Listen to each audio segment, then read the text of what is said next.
Hey, Craig, what's up, dude? What's up, fuckface? How you doing, man? I'm doing good, man. How are you? Good, thanks.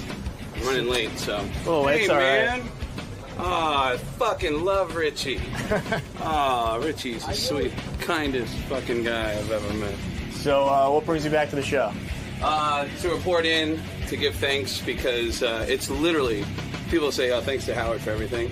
I would not have a career if it wasn't for Howard. Every single TV thing I've ever gotten, including Sex and the City, King of Queens, everything was because the people that wrote for the show were fans of Howard's. So I came to give thanks and hopefully be funny. So. Cool. All right, man. Hang tight, and we'll see you in a little bit. Thanks, man. Craig Gass is a comedian who refuses to do a pre-interview with Gary. Gary wanted to ask him what was going on ahead of time. Oh, really? But Craig, Craig is such a big star, you can't even get him on the phone. And he can't do a pre-interview anymore. He cannot do a pre-interview anymore. Oh, my. No, he's too big. He doesn't call back. I did it. Hey, what's going on, man? Hey, Craig. How are you? More importantly, how are you? I mean, nobody knows what's going on with you, including Gary. I'm doing good. I just gave Will a couple stories, and good. No, it's a little late. I've been. Except I don't know what they are. Well, for your next interview, that'll come in handy. When he's on the Will Murray show. Why don't you have Will come in and interview you? All right, I'll go home. I've been getting a lot of work. I started doing a little bit of work with Family Guy and American Dad, doing voices. Thanks to Linda LaMontagne. Yeah, you do good voice. Hey, Will, why don't you interview Craig, because I don't know what's going on with him. I got a couple months ago, I got asked to have a top secret meeting at a movie studio, which they said it was a major studio, and they said, we can't tell you what it's about, but are you available tomorrow to come in at 10 a.m.? There's a couple people that want to meet with you. Right. And I thought it was going to be a big thing. I thought I was actually getting my first movie role. Right. I come in, and they said, essentially, we have some stars that are too lazy to come in and do their own looping my God. clean versions of these movies. So what they want you to do is do a celebrity voice impression. Right. And do the looping for the star. For the star. They'll play me the tape. Like say, and I'm not even supposed to say who the celebrities are, but let's say, I'm not saying it's Nicolas Cage, but say there's a line where Nicolas Cage says in a movie, that's fucking bullshit. I got to go in and go, that's hockey puck. You know, it's these ridiculously dumb. That's a cool job, though. Yeah, it is a fun. So don't act like you didn't take the job. You did. Of course. It's like Dennis Blair has a story about opening for Rodney Dangerfield, and Rodney said, hey, this guy is willing to pay me $100,000 to come to his house and perform at his son's 21st birthday party. You want to come with me and do the show? I'll throw you $100. Right. And I go, Dennis, he told you he was getting paid $100,000 and he offered you $100. What did you say? And he goes, dude, it's $100. Yeah, it's still a lot of money. Yeah, for comics, you know. So you got offered a job. You thought it was your big break. You thought you were going to be in the movies. Yeah. And it turns out you are, in a sense, but you'll be dubbing people's voices in. Clean versions for cable TV and for movies that they show on airplanes. Why'd they have to have a meeting with you about that? I mean, they just said, can you do a list of these voices? So what voices do they need you to do? Well, they said I can't say what celebrities I'm doing the voices of. Well, because they don't want people to know that these celebrities are not that it's not their voices. They want it to think that it's organic and that those people came in to redo their own. Don't you think that a celebrity would have some integrity and want their own voice? Even in the clean version of the movie, they wouldn't want to leave it up to Craig Gass to actually do their voice and do their acting for them. Yeah, especially the movies that I'm getting, like some of the actors, like, really, this guy doesn't want to come in and redo Ronin? Like, fuck, who gives a shit, you know? It's about money, too. Like, a lot of those contracts, they'll put down, if you want a clean version, it's extra for my guy to come in. And a lot of times producers will go, no. And then they just, get somebody like Greg, who's a talented guy, and just does the voice. I notice you call him Greg also. Well, how come nobody knows his name? His name is Craig. You know his name is Craig. I swear to God, I thought it was Greg. Stop it. Oh, my God. You and Sal. It. You know, Sal, too. We've told him a million times your name is Craig Gass. And everyone calls you Greg, and it's almost embarrassing. Not only do I never correct that, even I've been at comedy shows sometimes where... I mean, it's a way different name. I've known him for almost 10 years. I say, Greg. The man's Craig Gass. We've talked a couple times in the last couple of weeks, and he goes, listen, Greg, and, Greg, and he pushes off on his words a lot. That's a good conversation. Is that what it sounds like? He's always pushing off into the middle of the pool. And, It's completely right. But I ran into him at Saturday Night Live with his new girlfriend, and Norm Macdonald was there, and I see Norm, and every time I see him, he goes, "Hey, this fucking guy with the voices, fucking, hey, do your fucking Sam Kinison," and I go, "Oh, well, it's funny. I just saw this thing about Sam where he goes, I don't fucking care about the story, just do the voice." Yeah, right. Just get into the voice. You gotta just do the fucking voice, man. Yeah. I saw him at the Improv one night, and to watch him perform, and there's a comedian on stage, his opening act. And he sees me, and he brings me over to Chris Farley's brother, the guy who gets a lot of acting work. What's that guy's name? Kevin Farley. Yeah. And he goes, "Hey, this fucking, do your Sam Kinison for this fucking guy. Right. Hey, Kevin, this guy does a great fucking Sam." And I go, and the comedian's on stage, so I go, I do this voice, and it sounds like Sam Kinison. And, and Norm goes, "Go on, fucking yell, He's fucking yelling." I go, "But there's a guy on stage. I don't want to be a fucking dick." "Yeah, who cares?" All right. And then he just says, "I want to blow!" Oh! And then, of course, everyone looks at me, and the owner of the club comes over, get him out of here. And yeah, it's kind of weird when you go up to an impressionist and you just go, "Hey, man, do that impression right now." It's like everybody wants everything on demand. They don't even want build-up, man. They just want you to go right to it. With Norm, it's about just totally breaking balls. Yeah. Like he's just trying to annoy him. I don't mind, it's, but Norm is he's just one of the funniest guys I've ever met. I did a show one night at the Laugh Factory. It's me. It was a great lineup. It was me, Jay Davis, Dane Cook, David Tell, and then Jeff Ross showed up. And they said, "Let's put Jeff Ross on stage." Bill Engvall shows up. They said, "Let's put Bill Engvall on stage." Cat Williams showed up. They said, "Let's put Cat Williams on stage." And then Norm showed up. And I got really excited to see Norm. And I go, "Norm, hey, are you going up next?" And he goes, "Well, I want to, but they want to put that fucking black guy on, and I don't want to say anything because, it's the fucking Laugh Factory, What? All right, listen. What the hell are you talking about? Because that they just had the thing with Kramer, and Oh, I see. I should have told that joke about a year ago. I don't even know what we're talking about. My God, I just fucked up. I've only been here 2 minutes.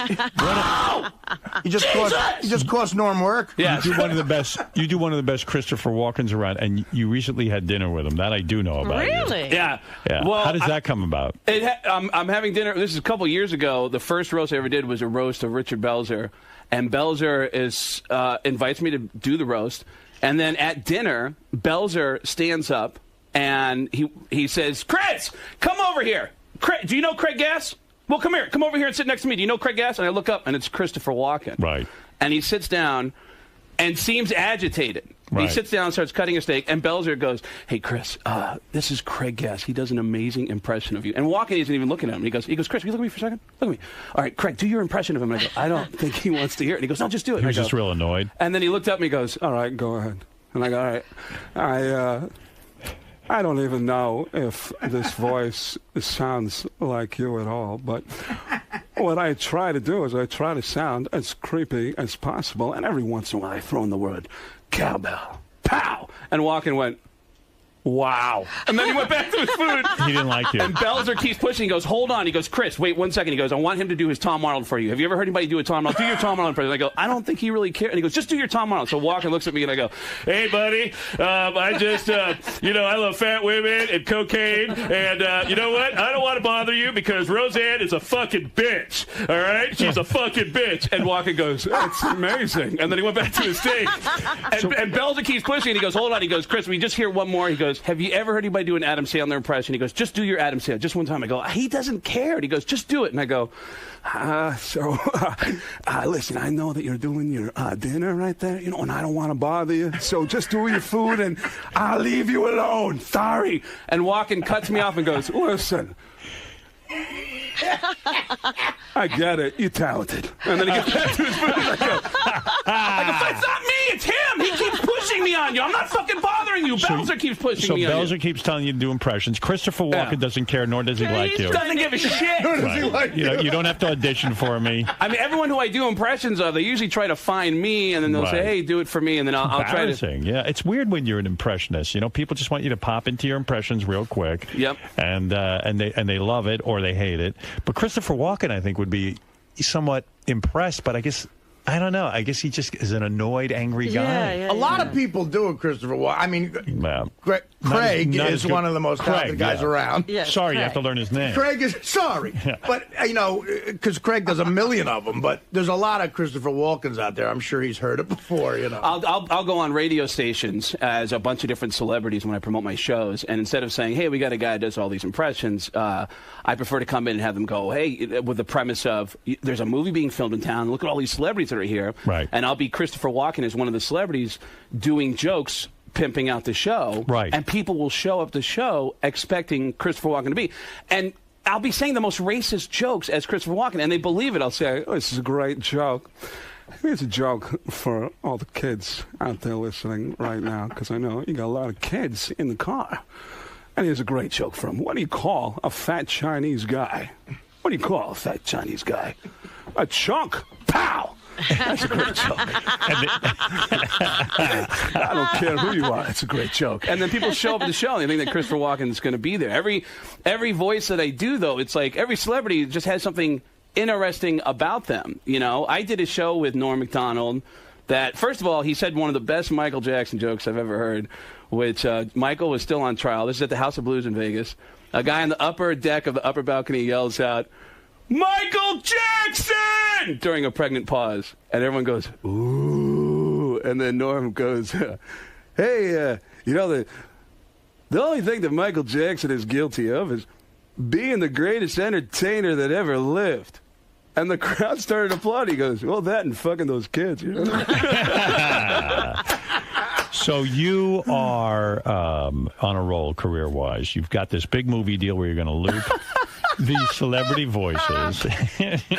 I'm on fire! He's going to be in Ronin. You wouldn't believe it. You won't be able to see me, but you'll be able to hear me doing impressions of losers. Oh! Don't you get tons of commercials? Like, don't you do radio or TV commercials with all those voices you do? You don't get any of that kind of stuff? I haven't had an agent in 6 years. Why? Because TV studios offer me work. King of Queens, it was a guy named Mike Socio who's a fan of the Howard Stern show. He's a writer for King of Queens, and he said, I want to offer you a role, a character. I want to be a recurring character on King of Queens. Las Vegas, Mike Burns was a guy who's a fan of the Howard Stern show. So we have this idea of this character. We want you to work with Alec Baldwin, and you guys will rob the casino together. And are you saying you're so successful you don't need an agent? In other words, just coming on here into various shows, people hear you and you get enough work. And they no audition. But don't you think you could get more exciting work if you had an agent? Well, I'm going to go to Los Angeles. I'm going to live out there for a couple months in August, September, October, and I'm going to look for a new agent and try to get some. Are you still living at Eddie Van Halen's house? No, I haven't seen Eddie in a while because he got married. Well, he did? But the reason I was living there is because I had just broken up with this girl, and I was trying to get over this girl. And so he said, "Dude, fucking come on in. Stay as long as you want." Boy. So I lived at his recording studio at his house. And did that help you get over the girl? It actually did. Well, here's the weird thing is he told me at the time, he goes, "Dude, pack up your shit and fucking move in with me." And I go, "Are you sure?" And he goes, "The only thing is," he goes, "don't tell anybody, but, Van Halen's getting back together, so it's going to be kind of noisy next door." And I go, "So the only thing I got to worry about is the fact that Van Halen's going to be jamming in the next room to me." And that's a dream come true. And he said, "Yeah." He goes, "Dude, I know you're working on that TV show," because I just started doing my first episode of Las Vegas. So that couple of weeks that I was there, I'm spending every day, all day, telling jokes to Alec Baldwin and James Caan. And then every night I come up to the house, and Eddie would be in the next room playing, and I'd knock on his door and say, "Hey, do you mind if I listen for a little before I go to bed?" And he'd go, "So why haven't you heard from him?"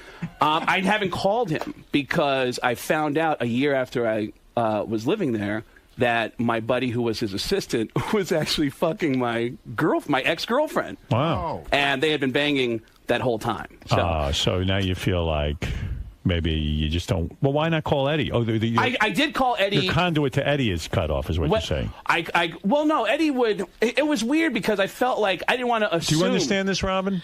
No. Oh. Okay. What happened was my friend was this guy who was Eddie's assistant. Right. And every once in a while we'd play basketball at the house, and I would see Eddie, and he was always nice. Right. And then when I got in this bad situation with this girl, he asked Eddie, and Eddie said, "Yeah, come on, you can stay here as long as you need to." Wow. So I ended up living at the house for a couple months, and at that time, they're getting back together with Sammy Hagar. Right. And there's a lot, and every time either Sammy or Michael Anthony comes in, they say, you got to go down the hill to the guest house because it's weird. Right. And they don't want you seeing how weird it is. Yeah. And so I find out, and my buddy is helping me every day saying, you got to get over this chick. She's bad for you. And he was actually... He was banging her on the side. He was fucking her, yeah. Wow. And Is that the reason together. that she dumped you think, because of that guy? No, I broke up with her because I went to go to the bathroom for 2 minutes at a party, and when I came back, she was making out with some dude. Wow, you don't have any luck. Yeah. Well, I'm doing better now. Are you? Got a girlfriend? Yeah, I've been dating this girl for 2.5 years. We went to... we broke up, though, because we went to a psychic, and the psychic... We went separately to a psychic, and we both decided to break up. Because the psychic said something? Said something about... And we went on separate occasions, and the psychic told us shit that we both said, we both really are immature, and maybe we should... And we decided to break up after going to see the psychic, but we still hang out. I bet you the psychic's banging the girlfriend. Yeah. This guy's luck. Craig. His name's Craig. I know. Craig, the girl I met? Yes, at she Saturday was Night Live. Very sweet. Yeah. Very nice. Really. I think she was good for you. You were at the Tommy Lee roast? Yeah, I did a roast of Tommy Lee, which is a disaster. When was that? Believe it or not, Tommy Lee has a TV show, and nobody even fucking knows about it. He does? Yeah, Tommy Lee. Okay, there's a network called Planet Green. He should Twitter. And on this network, Planet Green, it's dedicated to 24 hours of programming dedicated to saving the environment. Right. And Tommy Lee and Ludacris, the rapper, have a show called Battleground Earth, where they are competing to see who can outdo each other in doing Earth-friendly activities. Oh, you are kidding me. No wonder nobody knows about this. Yes. I mean, what a ridiculous premise. What a crazy premise. Who wants to see those guys doing Earth-friendly? How about both of them killing themselves? Right. So they said, hey, we want to What if they get in a cage and battle each other? That'll reduce your carbon footprint. We're going to surprise Tommy Lee, and we want to do a roast with just a couple comedians. It'll be a mini roast of Tommy Lee. Which, saying mini and Tommy Lee in the same sentence is great, because that guy's dick has an elbow in it. Yeah. So it's you and who else? Paul Rodriguez and another great writer named Joe Bartnick. We go out to San Francisco, and we go out to do this roast. And they said, we want you to do a couple of impressions during the roast. And they wanted me to do, like, Al Pacino, which didn't fit. And I said, no, I got a great idea. And I never even got a chance to get around to the idea. The idea was, as Sam Kinison, I'm going to quote the book of Motley Crue, which actually has mind-blowing admissions. One of which is, when they were starting out, they were getting so much pussy when they were starting out as Motley Crue, before they were even famous, that they would have to go to the end of Sunset every night at 2 o'clock in the morning and go to a 25-cent burrito stand and buy a 25-cent burrito and stick their dicks in it to cover up the smell of all the women they had been with that night before they went home to their girlfriends. Wow. That's how much ass Motley Crue is getting. And they're not that's even, true. That was in the book. That was in the book. And they're not even famous yet. So I wanted there was no way to shower. So I wanted to, as Sam Kinison, I wanted to say, I read this book, and this is fascinating. This is fascinating stuff. You guys actually stuck your dicks in these fucking burritos. And it made me feel bad. I felt bad for these Mexican families. Because these guys, they come to America with a dream, and their dream is to share their gift of their food with America, and Motley Crue comes along and sticks their dicks in your dream! Oh! What kind of horse are you baking where Mexican food is? So step up! Oh! Jesus! My God, you guys are fucking my dream, and Vince Neil is still eating them! Oh!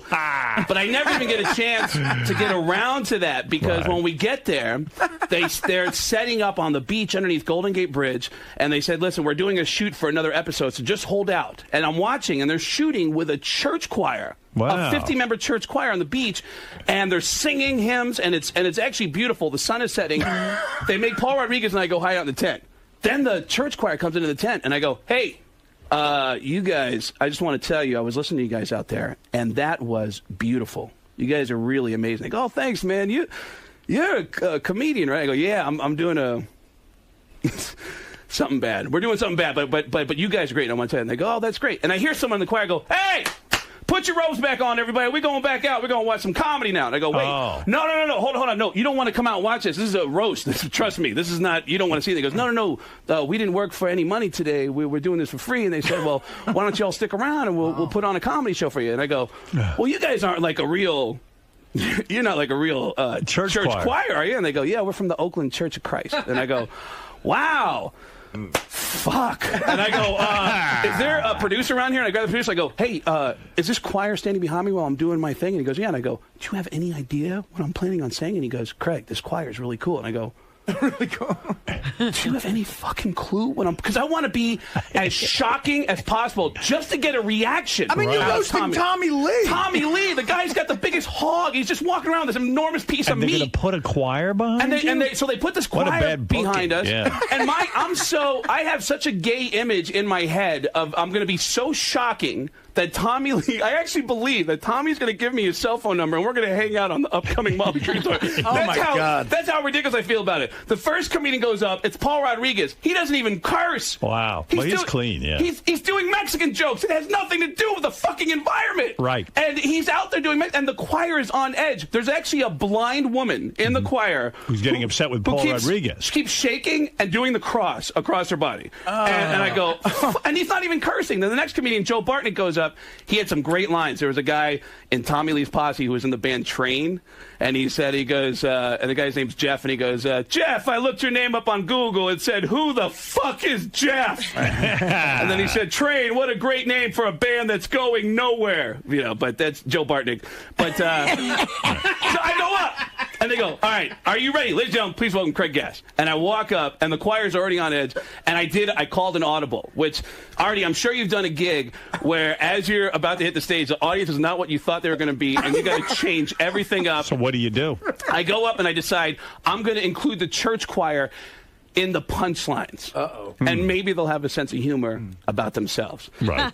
Like a lot of church choirs, right. though. No. So I've never been to church except for an AA meeting. So I go up there. That's a good line. And I go, Tommy Lee, Tommy, hey, Tommy, it's an honor to meet you, Tommy. Tommy is here to show us how to make the earth greener, which is appropriate since you have a tree trunk in your pants. Can I get an amen? And the church choir went, amen! What the fuck?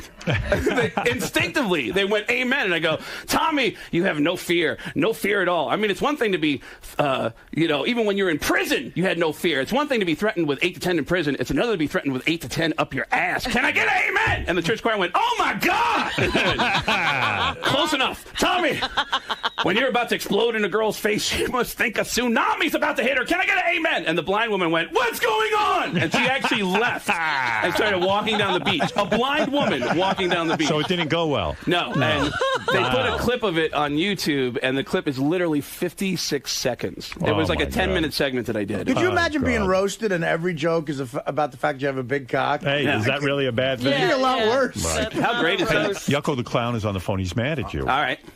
Did you know he's mad at you? Yeah, I would have suspected he would be. We had a pretty awful night in Scottsdale. What happened? Hey, Yucko.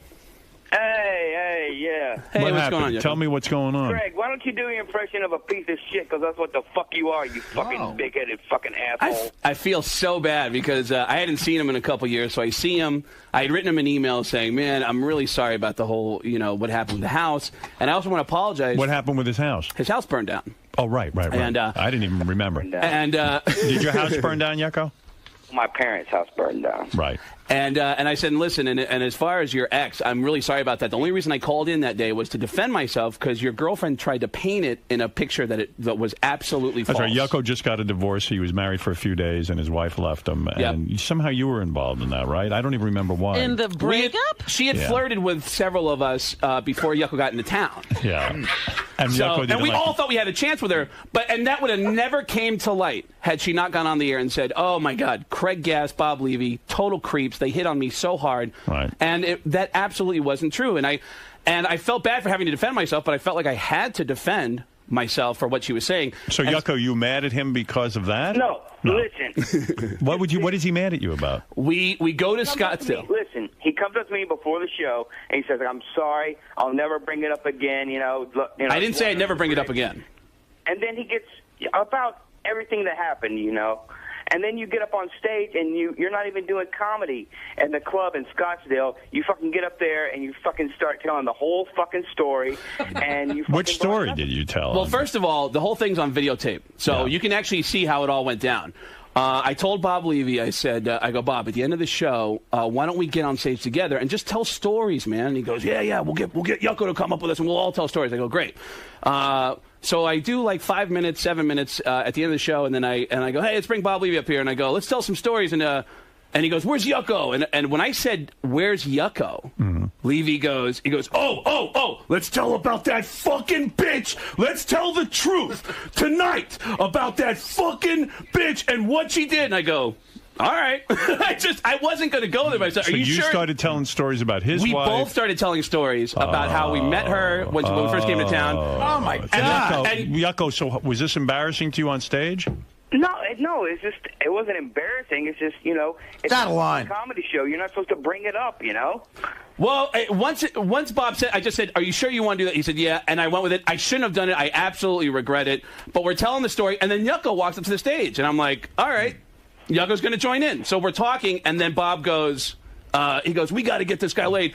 Who wants to fuck this guy? This guy. He goes, take off your mask. Take off your mask. And Yucko goes, no. And he's holding him back. And then Bob starts, and this is on video. There's like 3 videos of it. Bob goes, take that fucking thing. It's like, I'm standing on stage going, this is a comedy show. How the fuck What is it, this? wrestling? Yeah. And you took off Yucko's mask? No, Bob Levy grabs his mask, and then and then he snaps the nose. The rubber it just nose. snaps off his face. And he grabs the mask and then goes, show him how good looking. Take that makeup off. And he starts attacking him and rubbing his face.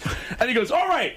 Now, this guy's just been assaulted on stage. Right. And Bob is standing there going, all right, now who wants to fuck this guy? And one guy in the front row goes, I'll fuck him. Yeah, let's rape Yucko. Oh, God. And then, I happen to agree with Yucko, though. I mean, you're on stage. You guys are comedians. He has his clown persona, which he's not, thrilled about in the first place. And then you guys are wiping out his club. You're ridiculing him and wiping off his clown makeup and taking off his rubber nose. I really regret it if I have any defense at all. I do, but it wasn't my idea. Yucko, what about the idea that it wasn't Craig's idea? You shouldn't have. When Bob said, let's talk about that, you should have said, no, it's that fucking easy, all right? I should. You're absolutely right. But when it first came up, I just thought, I just kind of giggled to myself. I go, are you sure? And he goes, yeah, we got to tell the truth. And I'm laughing, and I go, all right, fuck it. Let's see what we can make out of this. So you guys on the Yucko, you don't like Craig anymore? No. Ask him how Seth MacFarlane's dick tastes. Delicious. I'm working on Family Guy now. Yeah, good for you. Why is that He fucking drops names for 15 minutes, too. And this is what I'm fucking working on. What do you want me to say? Like, what are you working on? Well, I just got a couple episodes of Family Guy and American Dad. What do you want me to say?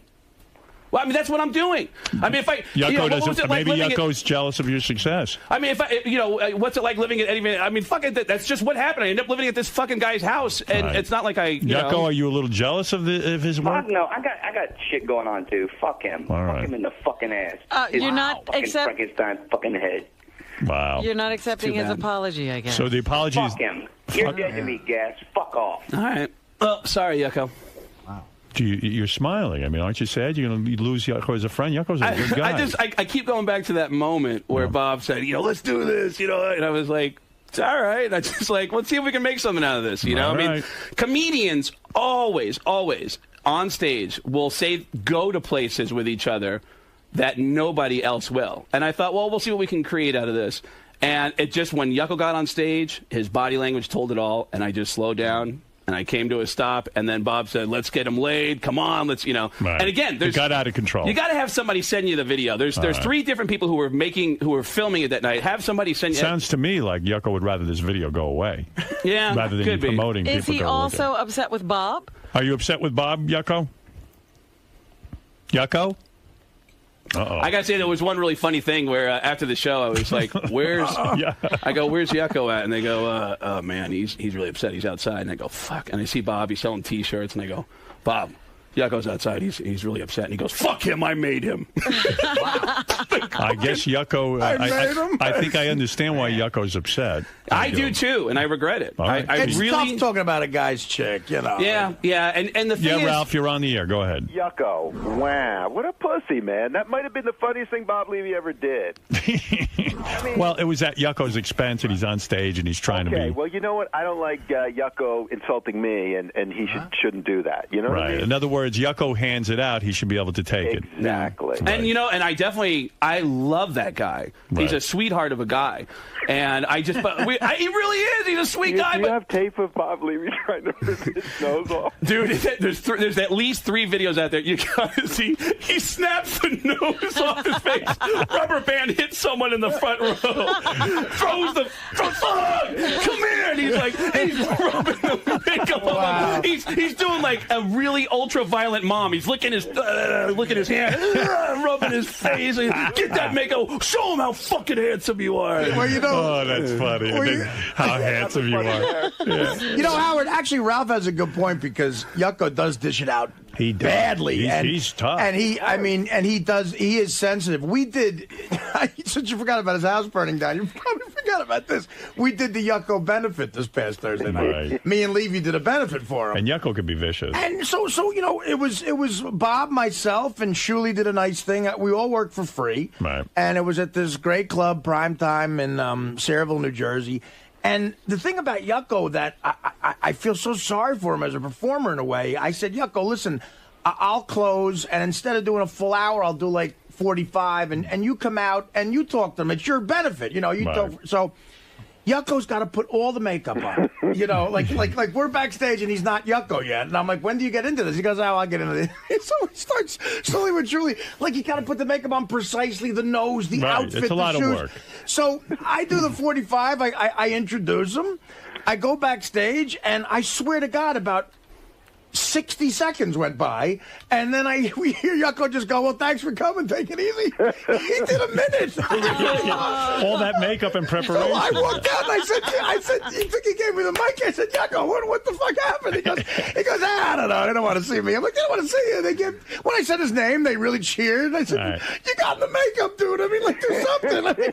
And Yucko, you know, Ralph does bring up a good point. I love Yucko, but he does dish out. Remember, he did that whole song about you. And sure. It was the one about you. World's meanest listener contest. Yeah. I mean, Yucko can really dish it. I don't know why, but this relationship really put him in a soft spot, man. Well, listen, man.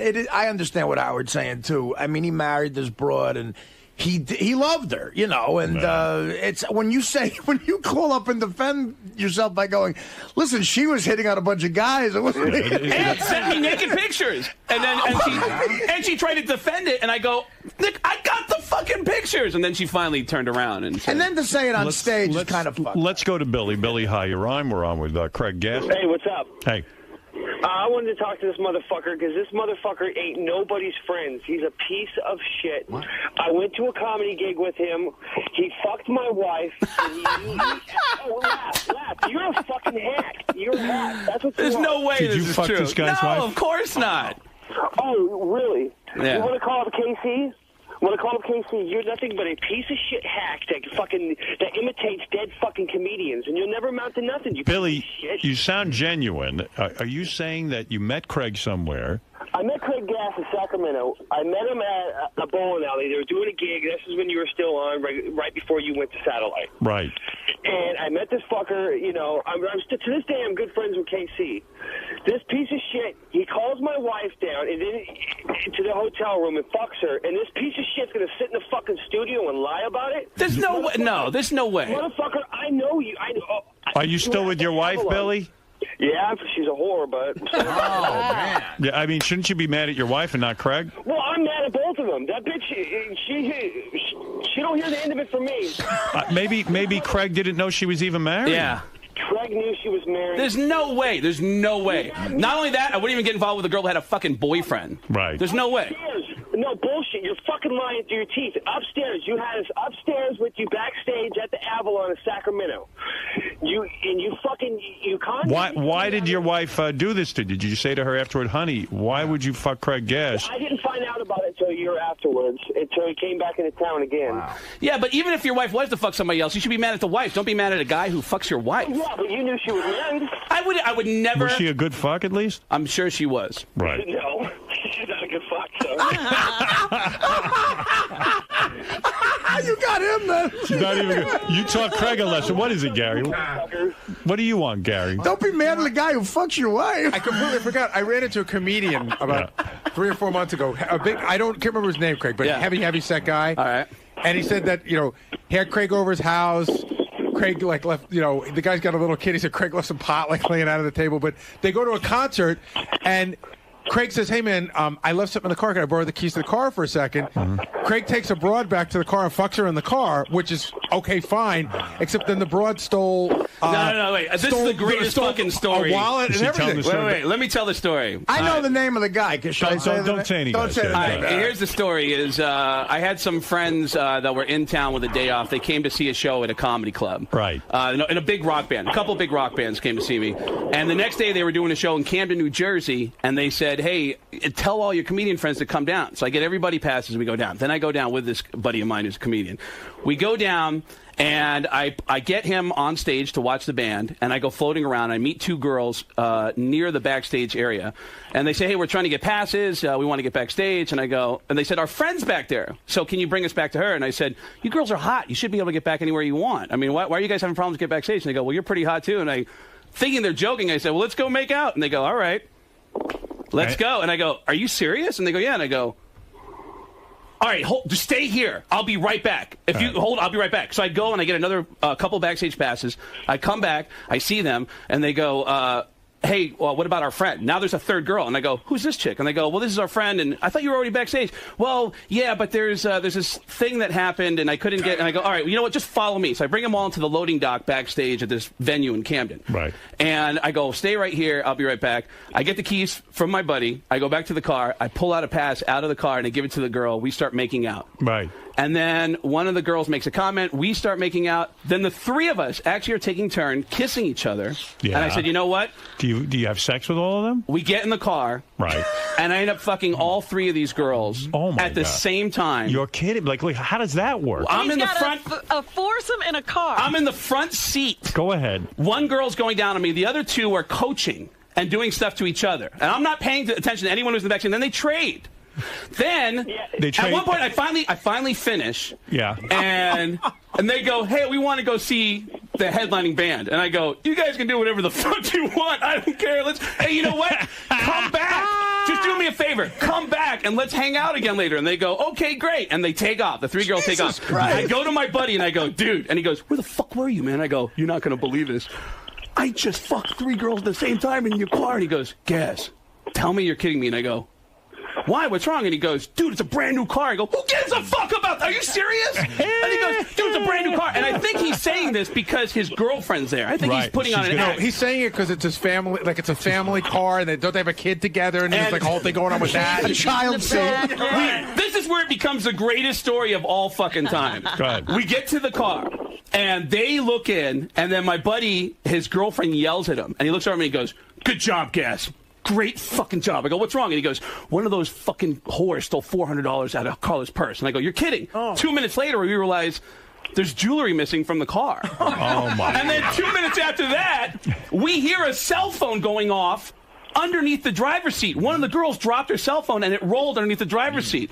So my buddy's girlfriend picks up the car and goes, "Hey, yes, you know what? Can you come back to the car where you were just at and I'll give you your phone back?" And they alert the cops backstage. "Hey, listen, there's some girls coming back. They just robbed us." So now, and the bodyguards for the band who were actually in a tour bus taking pictures of me in the car. I saw flashes going off, and there was 20 guys in the front cab of a tour bus cheering me on, going, "Yeah!" And so the bodyguards of this rock band say, "Listen, if you need any help with the cops, we witnessed the whole thing." And I go, "Absolutely, I'll." So now, and then I wish I could say what band this was, and so. Then a van pulls up. Well, why can't you? Let me think it through for a second. Hold on, I'll tell you why. Okay, go ahead. Van pulls up into the backstage area. Yeah. And the cops are there, and my friends are there, and the girl, one girl gets out of the van, walks up, and says, "Hey, can I get my phone back?" And my friend, the comedian, goes, "Yeah, real quick, before you do anything, which one of you fucking whores stole money out of my girlfriend's purse?" And she goes, "What?" And a guy gets out of the car, and he goes, "Did you just call her a whore? That's my fucking wife. I'll kick your ass." And he goes, "That's your wife?" And he grabs me by the shirt and he goes, Gas, did you not just get done telling me that you just fucked all 3 of these girls right now in the car? Did you not? And I go, and the guy goes, you fucked my wife? And I go, I didn't say anything. He's talking. I haven't said shit. And then everybody gets out. The cops are trying to hold everybody back. And in front of one of the cops, in front of my friend, one of the girls goes up to the cop and goes, listen, we all just fucked this guy. Okay? Right. But we didn't steal anything. Okay? We're not thieves. So please, we need to leave. So please, we don't want our husbands to know what happened. We need to leave. Just fuck this guy. We all just fuck this guy. So the cop walks up to my friend's girlfriend and says, all right, listen, here's the deal. They have money on them. You can't prove whose money it is, okay? Right. But as far as your personal items, they don't have them, so we got to let them go. And they go, all right, we'll let them go. The van starts taking off. And as the van pulls out, all of my friend's stuff is underneath the van. Oh. One of the girls clearly got out of the car and threw everything underneath the van and came to talk to the cops. I see. So they go, and one of the guys from the band, the guitarist of this band goes, hey, isn't that your stuff? And then the best line, why is there a children's toy on top of it? And then they pull out, and the cops get on the radios, and they go, there's a car trying to leave the venue. You got to stop them. They blockade the exit to the Camden Tweeter Event Center or whatever it is. And the girls, all the cops on the property, they corner the van, they get the girls out, and they put them up against the van right at the entrance of the concert venue, and the band is ending. Or the last band is ending. So 20,000 people are coming out, and there's 3 girls slammed against this van, and there's all these cop cars, and we're over there, and anyone who knows what's going on is telling people in the crowd, dude, look at this, and everyone's pointing at me going, that guy just fucked all 3 of these girls, and they're all going to jail! They're all going to jail! And I'm standing there, and people are cheering for me, and I'm trying to be quiet, but I'm thinking in my head, this is the greatest day of my fucking life. Did they all go to jail? They all go to jail. We go to the Camden Police Department. And oh, my God. Which has got to be fun. The Camden Police Department. My buddy is saying to me, he goes, dude, you owe me $400. And I gladly pulled out $400. I go, dude, here you go. I'm sorry. I'm sorry. We get to the Camden Police Department. Cop comes out and goes, which one of you guys is the one involved with these girls? And I go, that was me. And he goes, all right, come here. He goes, I got to fill out a report. So he's filling out a report. He goes, that was me. He goes, all right, where did they stole from the car, right? And I go, yeah. And he goes, all right, then start with the car. And I go, all right, we went to the car and we're making out. And then I said, let's all get in the van, or let's get in this car and let's all, get in there. So we went in there and we had sex. He goes, okay. And then you had intercourse. And which of these? You're like the greatest stud of all time. He goes, which of these? Which one of these girls do you have intercourse with? And I go, all of them. And then he looks at me and he goes, you animal. He goes, you had sex at the same time? I go, yeah.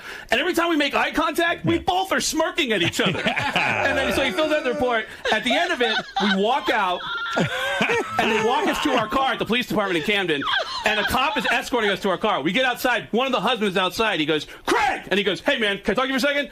And the cop goes, whoa, sir, just get back to your car. And he goes, no. He goes, I just want to ask a question. He goes, I don't care that you fucked my wife. I would have done the same thing. She's a beautiful woman, all right? He goes, listen, man. He goes, I don't blame you. I know it's her fault. She's the one who fucked you. He goes, but just tell me the truth. Did you fuck her? He goes, what happened? I just want to know what happened. And I go, and the cop is telling me, go. My friend, the comedian, is like, just fuck. He's going to hit you. I go, he's not going to hit me. And I go, look, I'm sorry, man. It happened. And he goes, but specifically, like, did she suck your dick? And I go, oh, and everyone's going, dude, get to your car. Like, you go over there. And I go, no. Look, it's cool. I'll tell him. Look, you want to know the truth? I fucked all 3 of them, and I came in your wife's mouth. What? And he goes, what? I appreciate that. And he shook my hand. Wow. And I turned around, and my comedian friend is standing right there. And when I turned around, he goes, what kind of a guy? Thank you. When you tell him, I just came in your wife's mouth, shakes me, I go, I don't know, but this is the greatest.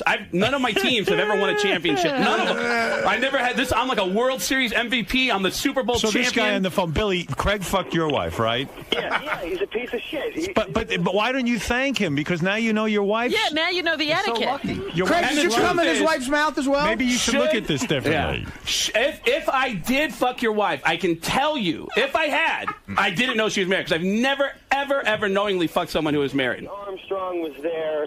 Casey knew. And then you're not a man because you're sitting there like a fucking pussy and you're lying about it. You're not a man. Well, he says he didn't knowingly fuck your wife. Well, I'm going to do it knowingly. When I find him, I'm going to fuck him in his mouth.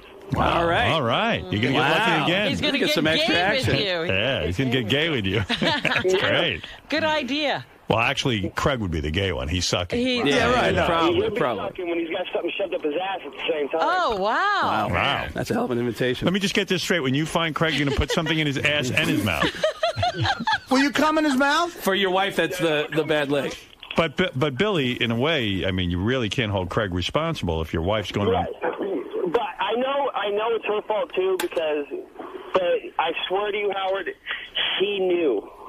He knew because we hung out with them guys for 2 days because they did 2 gigs here, one in San Francisco, one in Sacramento. Well, sometimes people don't know. Yeah, I avoid any kind of drama with even when a girl says like, oh, I just broke up. Well, who's that? Oh, that was my ex, but he's crazy. I don't even go there. It's like it's my ex, and he's like. Has she fucked anyone else from our show? I wouldn't doubt it. Right. Yeah, then why do you get mad at me if I? How do you manage to stay in a relationship with her, even though you know she fucked Craig Gass and maybe possibly others? Because I'm an idiot and I love her. I see. And she's a lousy fuck. Yeah, she's a lousy fuck. What makes she just lays there, right? Oh. Yes. Did she move for you, Craig? She moved pretty good for you, right? In hotel. Did she move for you? I'd love to know who it is. Her name is Danielle. All right. Did she move for you? Can you give a last name and an address so we can map quest? No last name. She has my name tatted on her back. Oh yeah, she had her name. She has his name tatted on the back. Holy gee! And how many times has she cheated on you? Well, I just caught her last week fucking around with some guy at work. Wow. Oh, dude, you got to get out of there. But I got a 3-month-old and a 9-year-old. Whoa! Are they Craig's? Can any of them do a great Sam Kinison impression? All right, Billy, thank you. And I'm sorry your wife's going around fucking behind your back. Yeah. All right. Later. Just watch out for this guy. Okay. He ain't going anywhere near my wife. Wow. I'm not letting him. Not near your wife and a car. You're not kidding. Wow, this is awesome. Just a little on your wife. All right. Thanks, Billy. Bye. That's Billy. Hey, Howard, I will say this about Craig. You know, when you're on the By the way, she just got Craig tattooed on her back, too. You know, I will say this about Gas. When you're on the road, you know, and you do stand-up somewhere, you know, and you don't know. You're single. You go and you're looking for any chick you can find. And most guys have some standards with the chicks. Like, I will say this about Gas is a real man because takes whatever he gets. If there's not if he can't get a hot chick, and he does get hot chicks a lot, Craig will fuck anything. Craig, you haven't fucked any of our wives, have you? No. All right. But every comic has an intense story about being with a girl and like another guy showing up. Like, what the fuck? Because listen, you're very, very much on fire. Things are going great for you. You're fucking. You're getting work. I mean, it's really happening. I've been dating the same girl for 2.5 years. Who knew? And you're faithful on the road? Of course, yeah. Of course he is. I'll break up with someone before I cheat on him. He's like Mother Teresa. Craig, it's always great seeing you. You were terrific. And who am I talking to now? It's Christopher Walken. Christopher Walken. There's a black guy and a Puerto Rican in a car. Who's driving? The police. And I'm also, Joe Buck has a comedy club. I'm performing at that club in September. He does? Yeah. He actually has a comedy club in St. Louis across the street from the stadium, and they're having me throw out the first pitch of one of the games with the Cubs and the Cardinals. Wow. So. All right, Craig. Hey, Howard, I'll say this as a shitty plug for me. I know the comedian who Craig was with that night, whose car he fucked in. I'm actually working with the guy this weekend in St. Louis. All right, so if you guys want to talk to this guy in person about that story, I definitely know who it is, and I will be in St. Louis Saturday night with the guy. Right. Craig, the guy told me the story. I was working with him somewhere. It's one of those things where we're just standing there. He goes, "You know Craig Gass?" And I go, "Yeah." He goes, "I fucking hate Craig Gass." Really? He didn't say he hated him to me. He was really upset. Right. Yeah, you don't fuck in a guy's new car. I mean, that's the point. But it was like 3 girls at once. It was like, this is I just went with it. Right. I went nuts. You lost your mind. I did. You lost your mind. Did you really give him the $400? I gave him $400 in the car. We're driving over to the police station. I gave him $400. I know when you get a new car and the car has that new car smell. Yeah. Well, you know he didn't have it after Craig got finished and Craig with gets the in car. there and he fucks 3 broads right in the car. I mean, you ruin that new car smell. You don't want it to have that 3-horse smell. Right. Did you put your dick in a taco? I'm no stud. I'm not getting late, but I mean, it was like an amazing night. Dream come true to have like 3 at one time. I couldn't believe it. And they were good looking. Yeah. Well, they were like stripper hot. Hey. Stripper hot. They were like, that's hot. Yeah. All right, brother. Thanks, man. Good work. Thank you. It's always good hearing your story. We love Craig Gass. Craig Gass, everybody, and go over to myspace.com/Craig Gass and get in touch with what Craig is up to. He's obviously, if you hang around him, something weird's going to happen. And ask Joe Buck if I can play his club. I will. And I hope you patch up things with Yucko. I love Yucko. And me too. I really that whole thing just made me feel bad. Absolutely, I feel bad. He's a great guy. He's a really nice guy and real good. All right, we'll be back right after these words. The great Craig Gass. Yeah, dude, it seems like you got to stay away from these women. Hey, man, Billy's wife and was it Yucko's girl? Yeah. Look, nobody's trying to fuck anybody's wife. That's like when you're on the road, you're doing stand-up comedy, and some girl wants to hang out with you. You're single at the time, and then you worry. I'm not getting married because Gas might fuck my wife. Dan, the song for you, man, just called you a poon hound. Yeah, it's hard to turn down hot chicks. I mean, yeah, it's like you're on the road, you see a cute girl. It's like your worst nightmare is that there's an ex or a current that's angry that's out there. You get nervous. But if I know anything, I'll get the fuck out of the way, and that's you're a good guy. Well, apparently I fucked somebody's wife, so I don't know if I'm a great guy.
Take this note.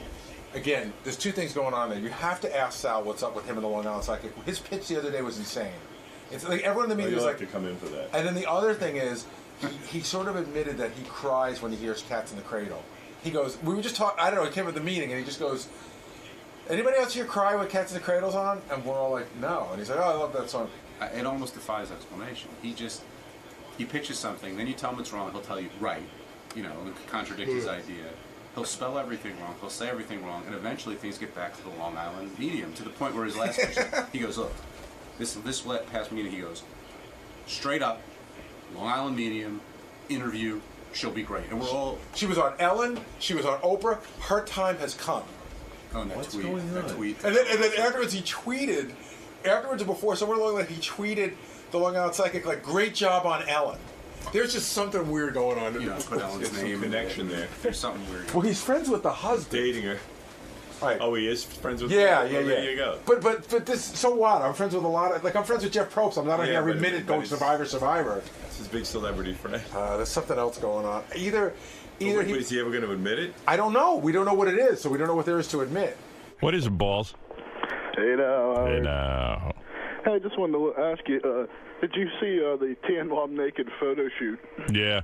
Did you see that, Robin? Tan Mom was on the beach, did a naked photo, a topless. No, she was topless. No. It was really good. It was crazy. Oh, it's nauseating, man. Yeah. I'm a happy retard.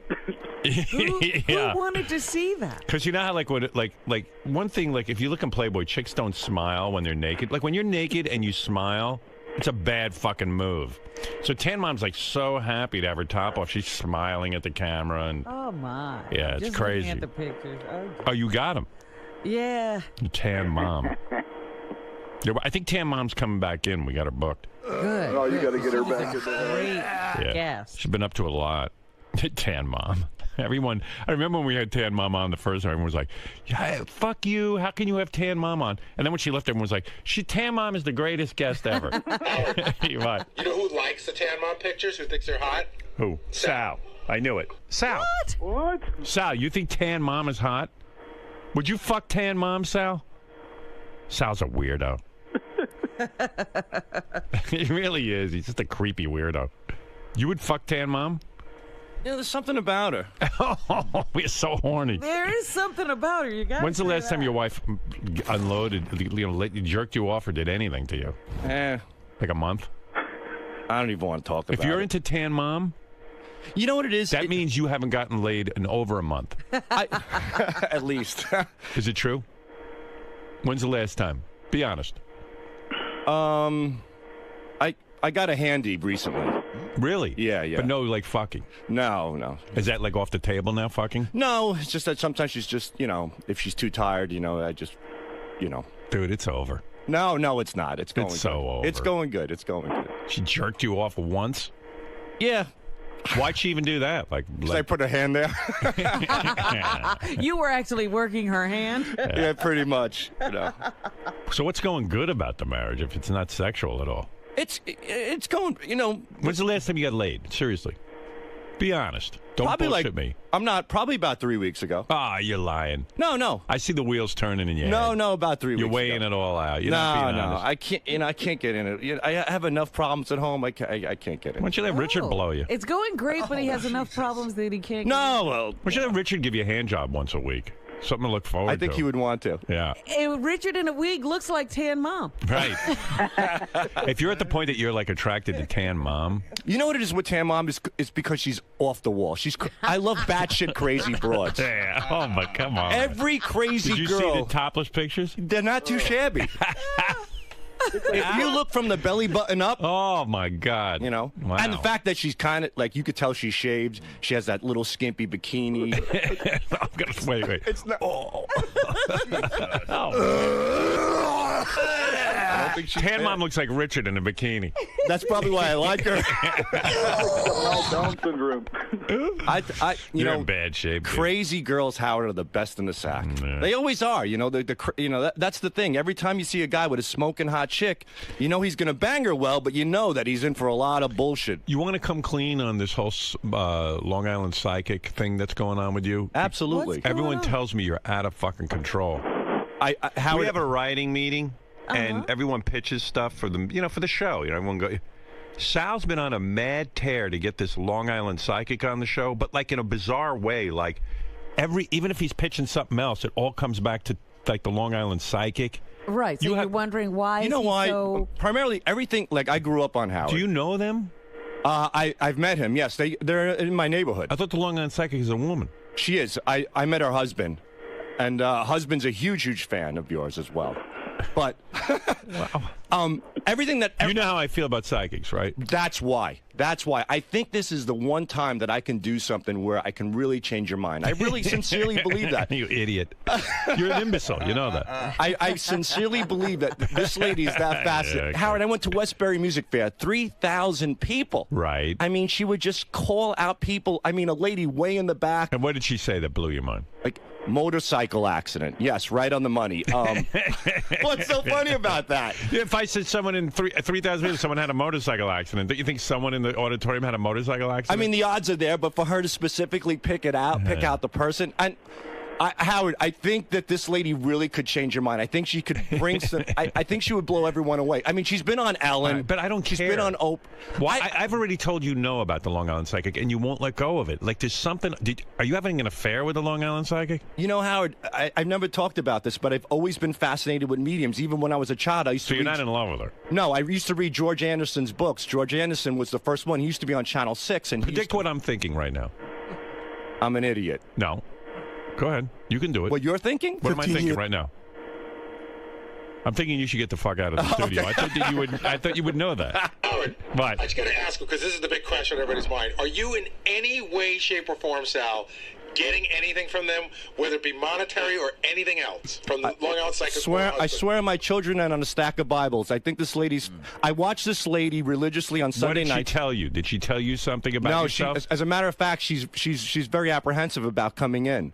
She told me nothing. I never asked. She should be. I never asked for a reading. Nothing of the sort. I think that Howard. You want to keep if that whole. If she's for real, why is she apprehensive?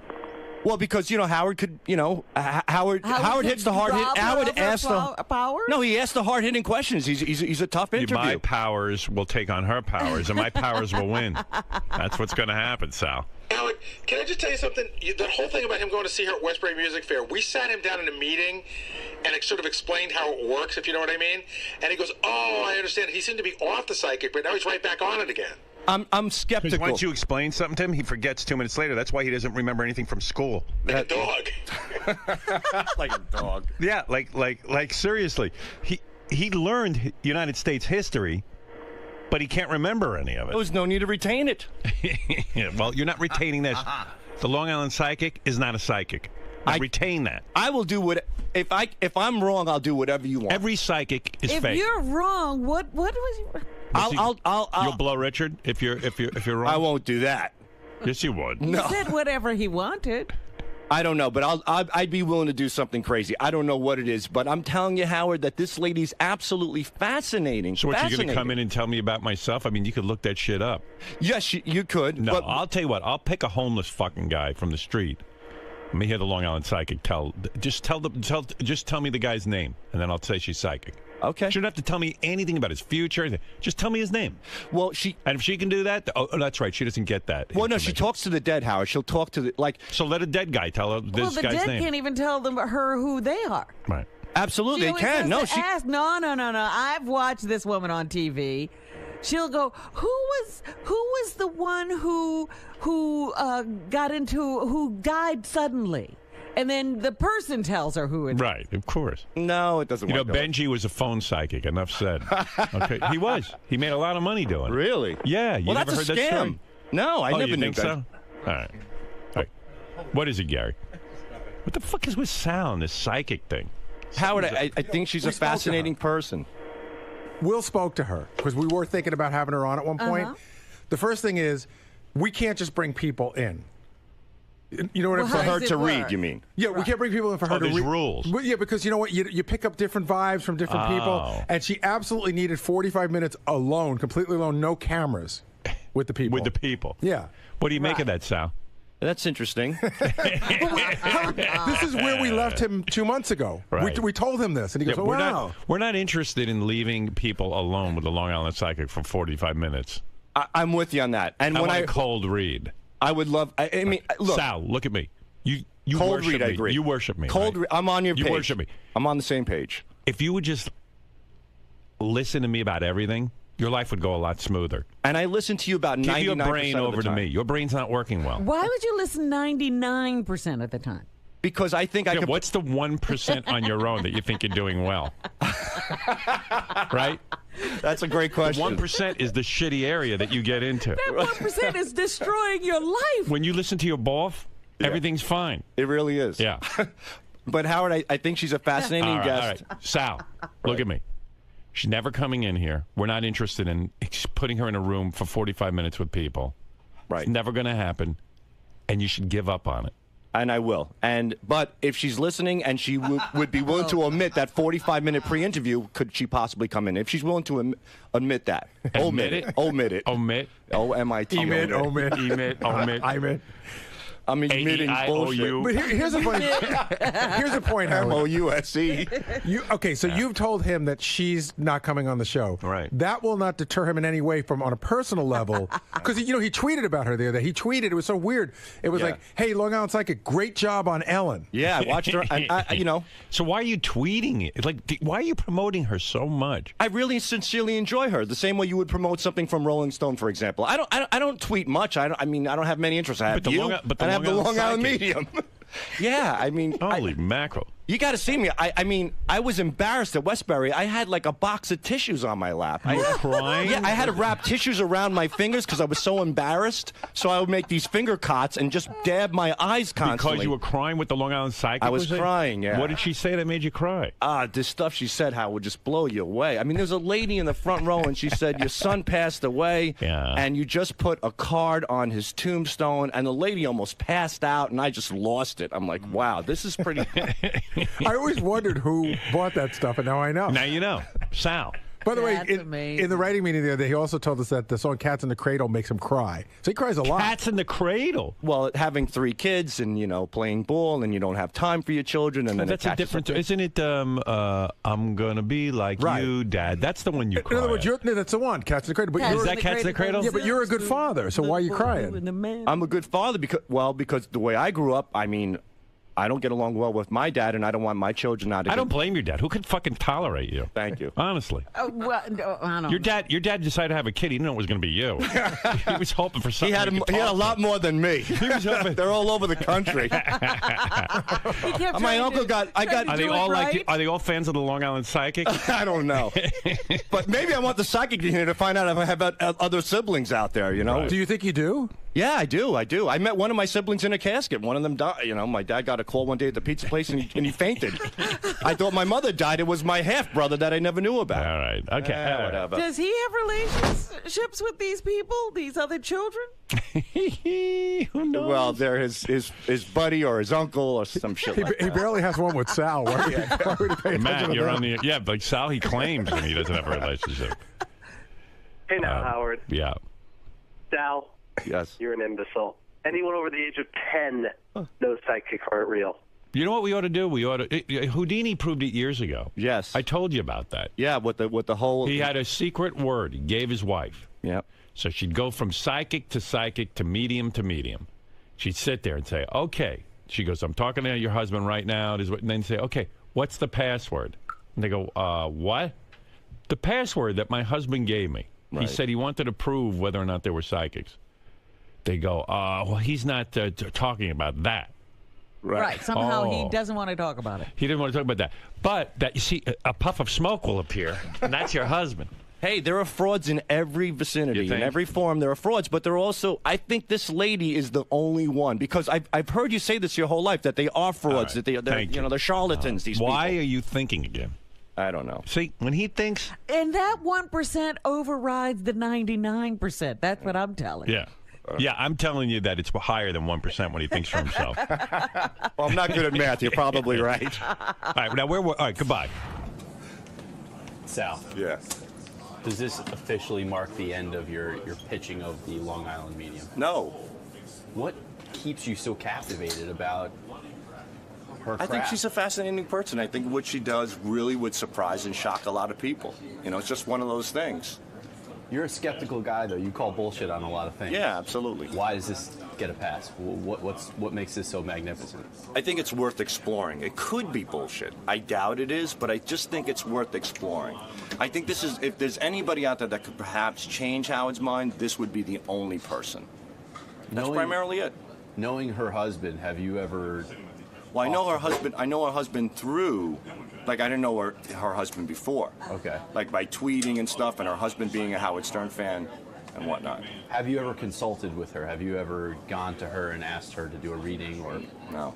If that were the case, what are you hoping to find out? Do you have any interest in your own personal life of maybe using her skills and finding out some information that you never got to find out? Probably my half-brother, who I never knew, who passed away on me. It was my dad had an affair before he married my mom, and he had a kid, and that person killed themselves. So I was always curious about that. What happened there? That's one of my big curiosities.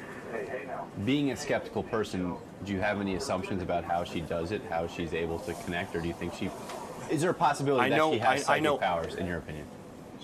I think the way she operates, I've never seen it before. I've seen a lot of mediums. There are a lot of skeptics out there. There are a lot of go-to questions. I primarily know the fundamentals and how it works and how some people can get away with it. But based on how she specifically can pinpoint things, makes me really curious about her. That's what makes her stand out, that she's exceptional to this.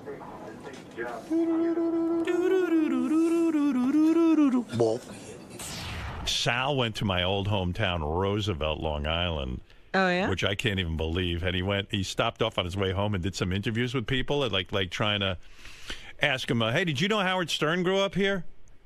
They don't even want to know about that. Nobody wanted you? The black folks in Roosevelt did not want to hear about it. Hey, Sal, was it freaky when you were there or what? It's a pretty bad neighborhood, man. I grew up in Bayshore. You got me beat tenfold. Yeah, I know. Well, I got beat I got everyone beat. But for the most part, everybody was pretty nice. You know, we just went in front of a bodega. And bodega. I grew up in a neighborhood with a bodega. There's a guy who shows up with Italian shoes. He pulls out of his the shoddy van, and you know that the lock that you use when a door doesn't work. It's just like that clip with the hook. Yeah. That's what he used to close the door in his van. So he comes out with these Italian shoes that are covered in raccoon fur, and he's trying to sell it to the Indian guy behind the counter. It was pretty wild. You mean there were actual stores in business? Somewhat. But they're all burned out, right? There was a laundromat next door, and the lady went inside the laundromat to smoke. And you can't tell anybody what the rules are. Oh, no. You will get so fucking beaten and shot. I swear to God, Howard, I had a nightmare that night. I really did. It was really, really scary. I had a nightmare every night. There was a great moment where we were in the meeting, and somebody came up with this idea, and Richard goes, well, we should go out and ask people if they want to get a statue erected in the town square. I go, town square? There's no fucking town square. The whole town is 1 square mile. There's no square anywhere. Howard, I know I said this before, but I grew up in the next town, which was not a great town. No. But that bridge to the Southern State. If you went over that bridge, it was like Escaped from New York. Like if you went over that bridge, you were not going to get out with your bicycle or anything. Imagine going. Really? Yeah. No. Yeah. Oh dear. Yeah, I had friends. Their parents wouldn't let them visit me on their bicycles. My friend Lou would actually ride his bike over. He's crazy. Brave kid. Brave. I remember I'd ride my bike to Baldwin, and it was like, oh, freedom, Baldwin. I was so jealous that he lived in Baldwin in a white neighborhood. In fact, there were ways to get to other parts of Long Island, and you could go through Roosevelt, and we would take the long way around. You know what I mean? You wouldn't go through Roosevelt. Yeah, no. I went through Roosevelt because I lived there. My house was there. You didn't go through. You stopped. Yeah, I stopped. Or you go through. People are like, hey, wait, there's a car with white people stopping in Roosevelt. I love that out of all the places on Long Island, your mother moves you to 1 square mile, the worst square mile. No, when she moved there, it was not bad. It wasn't? No. Yeah. Our town was just bad. It was impoverished. Yeah.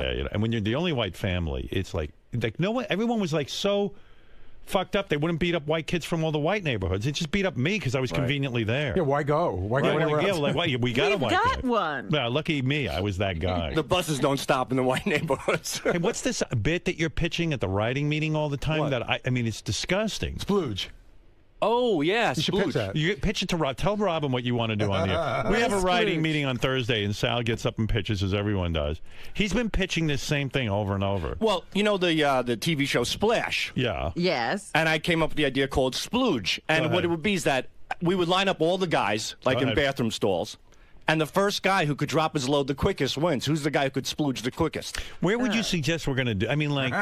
You know what happened? One day I was... Like, I'm going to go beat off with the rest of you guys and see who can come the fastest? Yeah. And like, how Weren't you looking forward to that? Didn't you get excited when you heard that? I mean, first of all, who thinks that they want to do that? I think it would be great. How great. fast do you think you could blow a load? In under 2 minutes. Under 2? Yeah, I think so. Howard, in the But meeting, that's not a tribute. in the meeting, Sal said, from just the way we were sitting, doing nothing, from flaccid to finishing, he thought he could do it in 90 seconds. Oh, my God. There's a guy who hasn't gotten laid in years. That's what I'm saying. It means you're not getting any. You think you could stand in a booth while all the guys are there, like in a stall? Not looking at the guys, right? Yeah, right. We'd all be lined up. And you're saying you could beat off to completion in 90 seconds. I think so. I think I could beat everybody. Wow. I think I could complete. I think I could. Now, where did you envision we do that? Because you know we can't do that here. It's serious. Maybe Richard's apartment. Hey, sure. I don't care. You know, to make it harder to raise. Gerbil looking at you. Can you think of something more disgusting? To raise the stakes, maybe we should just do it side by side, everybody. It would be hard to get Can in you the ever record. come up with something sort of cerebral that we could do that where people go, hey, wow, that's really witty? Yeah, I've done that too, but you have to, you have to think outside the box. You certainly do. Yeah. And did you see Teresa Caputo was on Dr. Oz? Oh, dude, this he's hung up on the Long Island Medium. Yeah. After that girl, Sylvia Brown, who's one of the most famous psychics, because that fucking moron Montel Williams would have her on all the time. And people would assume that because Montel's having her on that she knows something. Right. Did you not hear that tape that we posted on Mildred? Yes. So after you hear the tape of somebody who, and you hear Amazing Randy talking about how psychics are all fake. Right. And how Sylvia Brown told that woman whose little girl they just found was dead. And the woman died. Yeah. But before that's not, this child was That's found. not Teresa Caputo, Robin. That's the thing. Oh, God. There are frauds. There are frauds in every Dude, are you every fucking forum. insane? Howard, How do you not have a brain? Do you respect Dr. Oz? No. You don't? Not if he had her on. He did a brain scan, and when she went into her readings, Howard, her brain completely Shame changed. on you, Dr. Oz. No, don't say that. Who is Dr. Oz? Is that one of Oprah's retards? Yes. That's the only pic she's ever found that's decent. Oh, here's a picture of Sal with the Long Island Medium. And Richard. Oh, really? Yeah. He's like, no, who's that? Her husband? Yeah. No, he's happy. He's happy as can be. He loves you. He dressed as you for Halloween. Yeah, I bet. Larry Caputo. Yeah. I wonder if, like, when they're in bed with each other, does she still pretend to be a medium, like, even with him, or do they sit there and, like... Well, they claim that's why the whole family's on the show, that she does this constantly, that she never comes out of this mode. Do you think, like, she's kind of even convinced herself that she's really a medium, or does she confide in the husband and go, look, man, we do this another 2 years, get the fuck out of town, you know what I mean? We get that idiot Sal to get us on the Stern Show, and, and then that's And it. we'll clean up and get out. Her claim is that she doesn't even know how she does it. Yeah, well, I know how she does it. All righty. But I still believe in Teresa. I think she can prove you wrong, Howard. She's quite amazing. I mean, I've seen her at Rustberry where ZZ Top will be on Wednesday. Yeah, and well, Again, has she ever done a reading on you? No, and to tell you the truth, I really don't want one. Yeah. You might Why find not? There's things You might find out what a moron it is. I don't know. I think she would. She's an amazing woman. Right. All Okay, right. good. All right. Well, we have our differences. All right. Hopefully we could get She her might be an amazing woman, but she's not psychic. Oh, she's amazing, okay. All right, All thank righty. you, Sal, with your psychic. Salvatore. Hey. How did you manage to go from a segment where Howard was proud of you to one where he's back to thinking you're a moron? In a Very matter of simple. minutes? I opened my mouth. He's proud of me when I'm not in the studio, doing my work, putting it together, playing it, praising. Then I come in, I open my mouth, and the tides turn. And I walk out being a vegetable, the biggest dupe in the world. So why continue... But still a proud employee. True. Of the Howard Stern Show. Why continue to fight for this woman? Why is it it hardly seems worth it? She was on Dr. Oz. Don't you dare laugh at that. Scientific proof. They did brain scans on her brain when she was doing these readings. And Dr. Oz himself has said, along with a neurologist that studies the human mind, who confirmed that he's never seen anything like this. But don't you It's see a that, phenomenon. Don't you see that all these people have something to gain from being A lot on of people TV? do, yes. And it kind of cuts into their legitimacy, the fact that they're... If somebody has a gift, take advantage of it if it's a gift. If somebody knows how to juggle, he joins a circus. If somebody's a great broadcaster, he joins Sirius XM. If somebody, for example, would be a great medium, they may want to take advantage of that talent as well and venture out into the entertainment industry. It doesn't make them a bad person. Yet, on the flip side, there are a lot of people who take advantage of people like Sylvia Brown, which makes it harder on people like Teresa Caputo. Why is she the real deal? Why isn't she a Sylvia Brown? Because of brain scans on a TV show? That, and from what I've witnessed it live. And again, I could be wrong, but I would love for her to sit down and show Howard and perhaps the staff what she does and perhaps change their mind on at least what her personally, is capable of doing. If in fact she's shown to be a fraud, what would that do to you? Nothing. Would you be angry with her? Would you? No, Howard's already called me an idiot and a vegetable and a dupe, so if I'm wrong, I've already taken the beating. I'm carrying the scars already. So if she were right, it would be great. But if she's wrong, it would be just another I told you so moment. Like Howard said on the air, he goes, everything goes right for you until you start thinking on your own.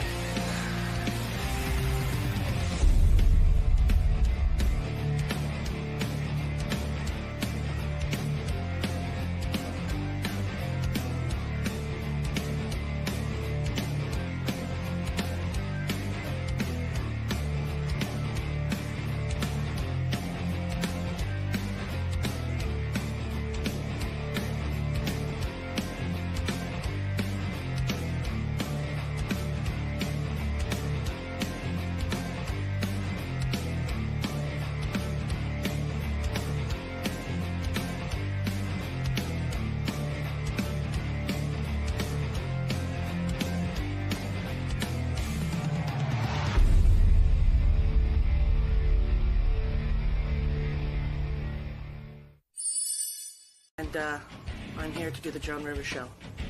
What? Rosie O'Donnell here to do the Howard Stern show live in person for the very first time. Miracles happen. Oh, Rosie, you excited? Very time. excited. You've called in before, right? I've called in, but I'm actually showing up in person. And what are you going to be talking about today? Probably sex, knowing him. And you're cool with that? Honey, whatever he dishes, I'm going to take. Awesome. It sounds like it'll be good, then. For him, any topic is on topic. Rosie O'Donnell called into the show once. Now she's here live. I'm excited about that. Did you ever think this would happen? No, I didn't. I like it. I told you. I started really digging Rosie when she came out of the closet. You know me. I'm like such an honest broadcaster that I felt Rosie should not be in the closet. And when she came out of the closet, it's just your world, and whatever you want should be. I'm somehow related to her. I thought that she was very honest. I think it's very brave to come out of the closet, especially when you have a huge mega career like she does. Let's face it. There's Rosie. What? Oh, that was Gary. Sorry, Rosie. I was going to say she lost her looks. Rosie's here promoting America, which will premiere this Saturday night at 9 o'clock on Lifetime. And I suggest you watch the TV show. I really liked it. Well, hey, she's Rosie. not as tall as I thought. Not bad studio. You never saw a radio guy with a studio like that. I've never seen a TV person with a studio like this. Nice to see you, Rosie. With the Robocam. Hi. Yeah, 5 Robocams. And lots of people behind me. You've got Fred, Yeah, you've got watch your Benji, back. you got Artie. And why is Robin in a bulletproof boot? Robin is in a bulletproof booth. I often say things that get me into trouble. You know why, Rosie? Because Robin, when we first started working together, we worked at a radio station where we were separated by glass. That's just how it was set up. Yeah.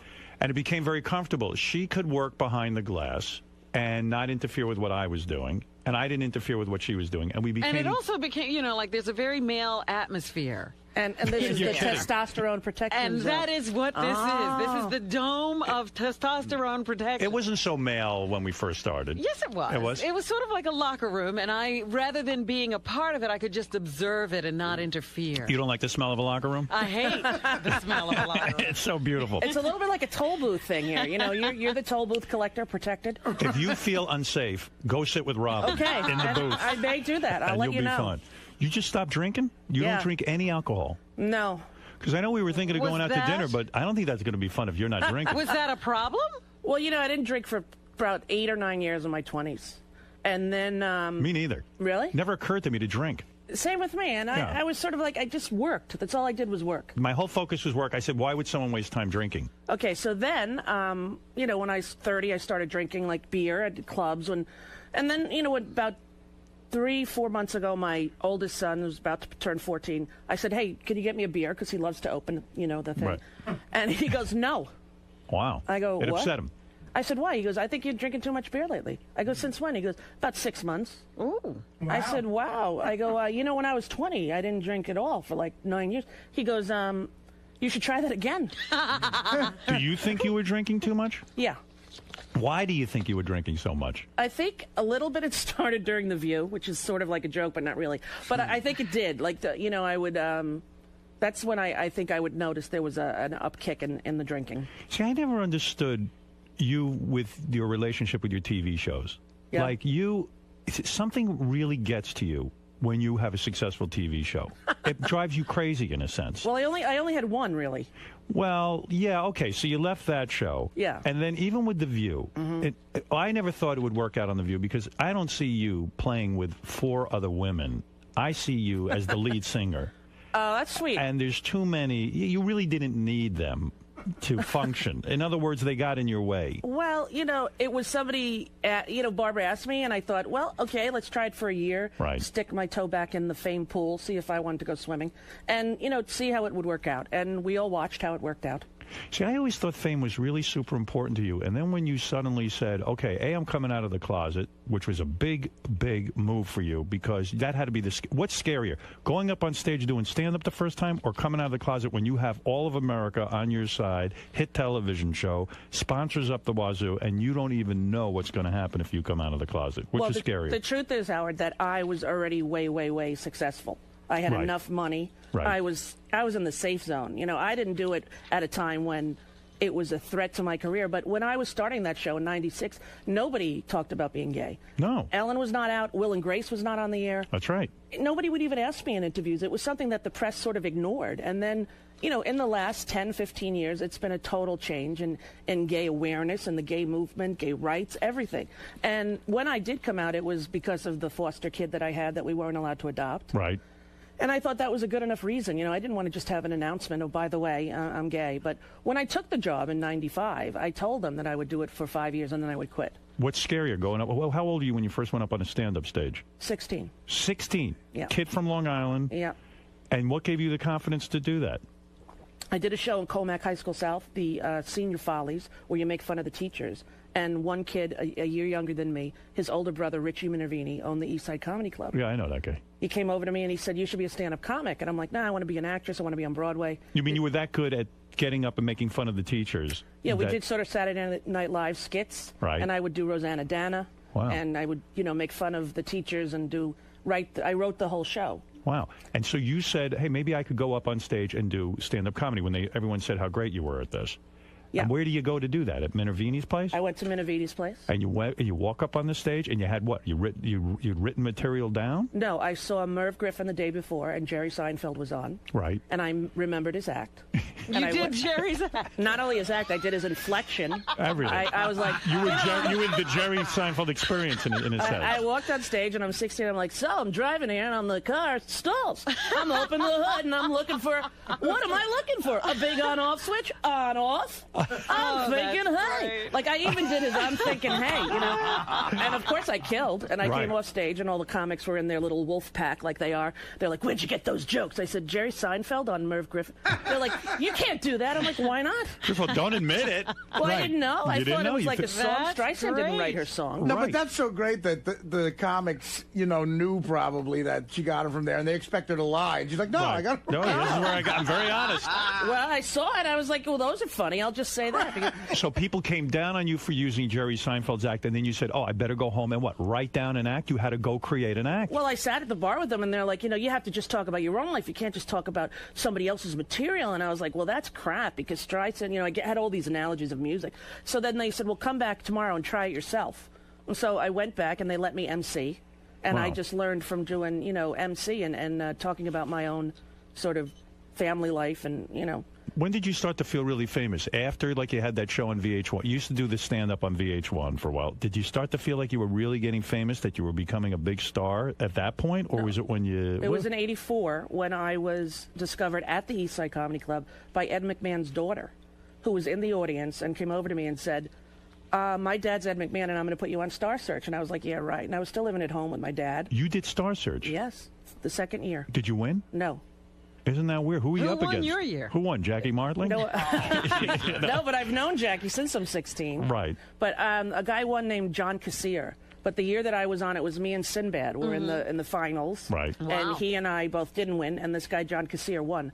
But I made like 30 grand, which to me was more money than I could imagine. Right. I moved to L.A. Right. And I started doing stand-up at the clubs there and going on the road. And at the time, I was like an opening act. And after Star Search, I got to headline. Now, headline where? Young Bonkers in San Antonio. Right. Did you think you were going to be big? Did you think you'd be a big star? But not at stand-up. I thought I would be a Broadway person. I thought I would. No kidding. Yeah. Like a funny sort of actress doing a role in South Pacific or something, right? Exactly. Like the goal, of course, was always Streisand, but knowing that I couldn't sing, yeah. I thought I would, do some sort of, Broadway, Maureen Stapleton kind of career. And now that you think about it, with all the things you've done, maybe being a Broadway actress would be the most boring thing in the world because you'd have to do the same thing over and over and over again. Actually, it's been the most fun part of show business for me. Yeah, because she's done Broadway, you know. Yeah, I know you've done it, but but you don't do it for long. You kind of bail out after a while because you get bored. I did Grease for a year, which, believe me, was very taxing. But to do a Broadway show, there's nothing like it in show business. You do a movie and you're there for a month, 2 months. The longest film I ever did was League of Their Own, which was 3 months. And that's where you become friends with Madonna? Yes. And you're still friends with her? Yes.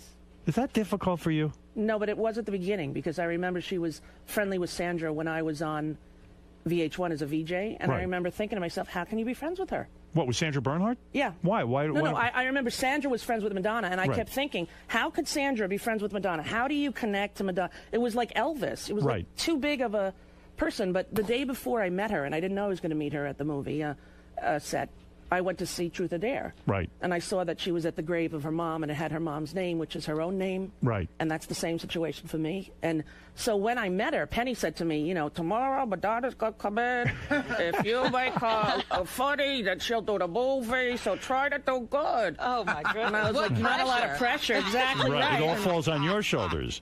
So she walks in, and I said, hey, I saw your movie yesterday. My mom died when I was 10, and I have the same name, and I totally related to it, and we became sort of sisters at the moment. But Madonna's brother describes that even when she had a group of people over once, I think you were included, and you all played Truth or Dare kind of a game, and Madonna would purposely ask questions where everyone would sort of kiss her ass, in the sense that she would say, who do you want to kiss most in the room? And everyone knew that it would be Madonna. Everyone wanted to kiss Madonna, that she is so the focus. She is so the star. And you're a big star in your own right. It doesn't get competitive between the two of you? Not at all. And that's, I don't think that Christopher's recollections are really accurate. Oh, I don't think they're accurate at all. I don't remember He ever. sounded really bitter. He had his own But he was fun to interview. I'll bet. Yeah. But, I've known her for a very long time, as long as I've known him. And he was always around at the beginning. And, I never remember playing Truth or Dare with her once. You never kissed her? Never. Ever. Really? Never. Ever. I can't believe it. And you know what? Other people sort of have said that to me, too, which I always find shocking. Like, people say, oh, well, you had sex with Madonna. I'm like, are you out of your mind? But Madonna dabbles. She will go with women and men. Listen, she is a beautiful, sexually, actively healthy woman, and she, is a world icon and sex symbol, and she can have sex with anyone she wants to. Is she disappointed that you are not into Kabbalah? I actually am into Kabbalah. Oh, you are? Yeah. Now you're Jewish? Baruch atah Adonai Eloheinu. Wow. No, I have. There's a woman named Ruthie for about 6 years that I study with about once a week for months and months at a time. And I've done a lot of different spiritual practices in my life. But and you like Kabbalah? Well, I don't go to I don't go to the center. I don't go. You don't? No. How do you practice? Sandra Bernhardt told me recently that she went, and she got a little fed up because Madonna brought A-Rod, and A-Rod was holding the Torah. The Torah, yeah. He was, yeah. She said it got too weird for her. Well, in Israel, I went to Israel for Rosh Hashanah about 2 years ago, and there were a lot of celebrities up on holding the Torah, and I thought the same thing. I'm not really sure if those guys are the most... I don't know, but maybe it's me. Yeah. But, So you consider yourself Jewish now? No. You're not going to convert? It's not actually associated with Judaism, which is shocking. Even though it's the study of the Zohar, which is the mystical interpretation of the Torah. But how do you practice? You don't go to the center. I mean, what do you do? You don't practice. You study. You study. Yeah, okay. you study. And Kelly, she's involved in this as well? She's a Buddhist. She's a Buddhist. That's what she studies, Buddhism. So it's a mixed marriage. Kind of, yeah. But they took away your marriage, didn't they? Well, the initial Or people... can they? They did, actually. The people who were married first, by Gavin Newsom in San Francisco when he did that, when it all started, we went and did that. I remember, and I was very pleased with you that you stood up and you got married and you made it very public, and it was really kind of exciting that you did that. Yeah, you know what happened? Truthfully, we were watching TV, and the war had just started, and there was a break special announcement, and I thought, oh my God, we've lost a whole troop, a whole platoon. What happened? Right. And he said, I just want to say that we're going to make an amendment to stop those gays from getting married. And I was so livid that I said to her, get a plane ticket, we're going to get married. She's like, all right. That was it. It was in response to, what appeared to me to be the most gross art of distraction that any president ever tried, and to debase the people. And I just thought, if you want to count the people who are standing in line, who are guests, somebody famous needs to do it. And then I thought, well, I'm famous, I'll do it. Were you devastated when your marriage was taken away? And was Kelly devastated? Kelly was. She was? Yes, but I had expected it. When we got married, I knew that it was in some ways an act of civil disobedience, in that it was not legal for gay people to get married. It's very frustrating. Yes. Because you got married. Right. And it looked like there was change about to happen. Yeah. And then all of a sudden everybody got all freaked out. Yeah. And took it away. Right. And once you have something and they take it away from you, it's devastating. Well, she gave me on my birthday our marriage certificate framed, and it's in our house, and the kids love it, and it's, and then when the annulment little letter came, she was they actually sent a letter? Yes, they did. Oh, wow. It's like, in case you think you're married, you're not. Oh, my goodness. Listen here, asshole. Yeah, no, it's dear we got lesbos. news for you. You lesbos are not married. Yeah, no matter what you think. But wow. It really did upset her, and I was like, listen, honey, it's not going to happen overnight. Why do we always read? I mean, I don't know. Why do we always read that your marriage is in trouble, your relationship with Kelly's in trouble? Why are we always hearing that? Is there any Where do you read it? Inquirer stuff, tabloid stuff? And I know most of that stuff's not true. I've but never read that. I didn't read it either, but I've heard people say it. Yeah, that your marriage is always in trouble. That you're either getting bored or she's getting bored or something's going wrong. Everybody's bored. Oh. Yeah. well, that's true. With 4 kids, we are bored. Is it hard to be? All we do is play Boggle and bananagrams. But isn't it hard to keep any kind of romance going with Kelly if you, in fact, have 4 kids? I mean, it's almost impossible, right? It is, but she's the reason, I think, that we've stayed together. She's the reason that we still, have interest in each other and alone time, where she schedules time just for us to go away. Date night kind of thing? Well, yes, but date night away from the house, because date night with 4 kids in a house is not ever a date night. If you didn't have that, and you being Rosie O'Donnell, big star, don't you think that maybe you would stray, that you'd say, hey, I have to go find romance somewhere. I need that spark? No. You do not think that would happen? Because I told you when I was on the phone, which I don't know if you believed me, that I am not a very sexually... I don't believe you. I know you don't, but I know that you used to have that something going on at the Four Seasons. That's what you said, orgied. which I think is so funny. I had always assumed that you orgied with tons of women.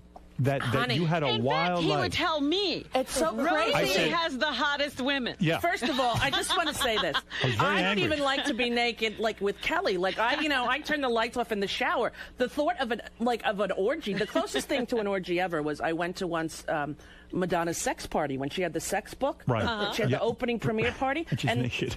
There were people naked, including like she was. I think her top was off. But that to me was the most wild sexual thing that had ever happened to me. Did you feel compelled to get nude with other people there? Howard, I don't get nude easily. Right. No, trust me. You have a bad body concept. You're overweight and you feel, I don't want anyone to look at me. I don't really identify myself as a sexual being, which is a weird thing, and my shrink works on it with me.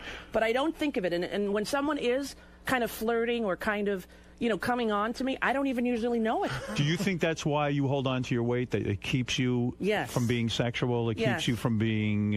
I think it's definitely one of the reasons. I'll tell you, I relate to that completely. I do. Yeah. Why, that's with your weight? Yeah, I think... know he won't even take his socks off. You're making yourself unattractive. I understand what she's saying, because sometimes you feel insecure and then you don't want to... You know what I mean? And then the weight thing is like a way to go, well, look... you don't feel like being intimate.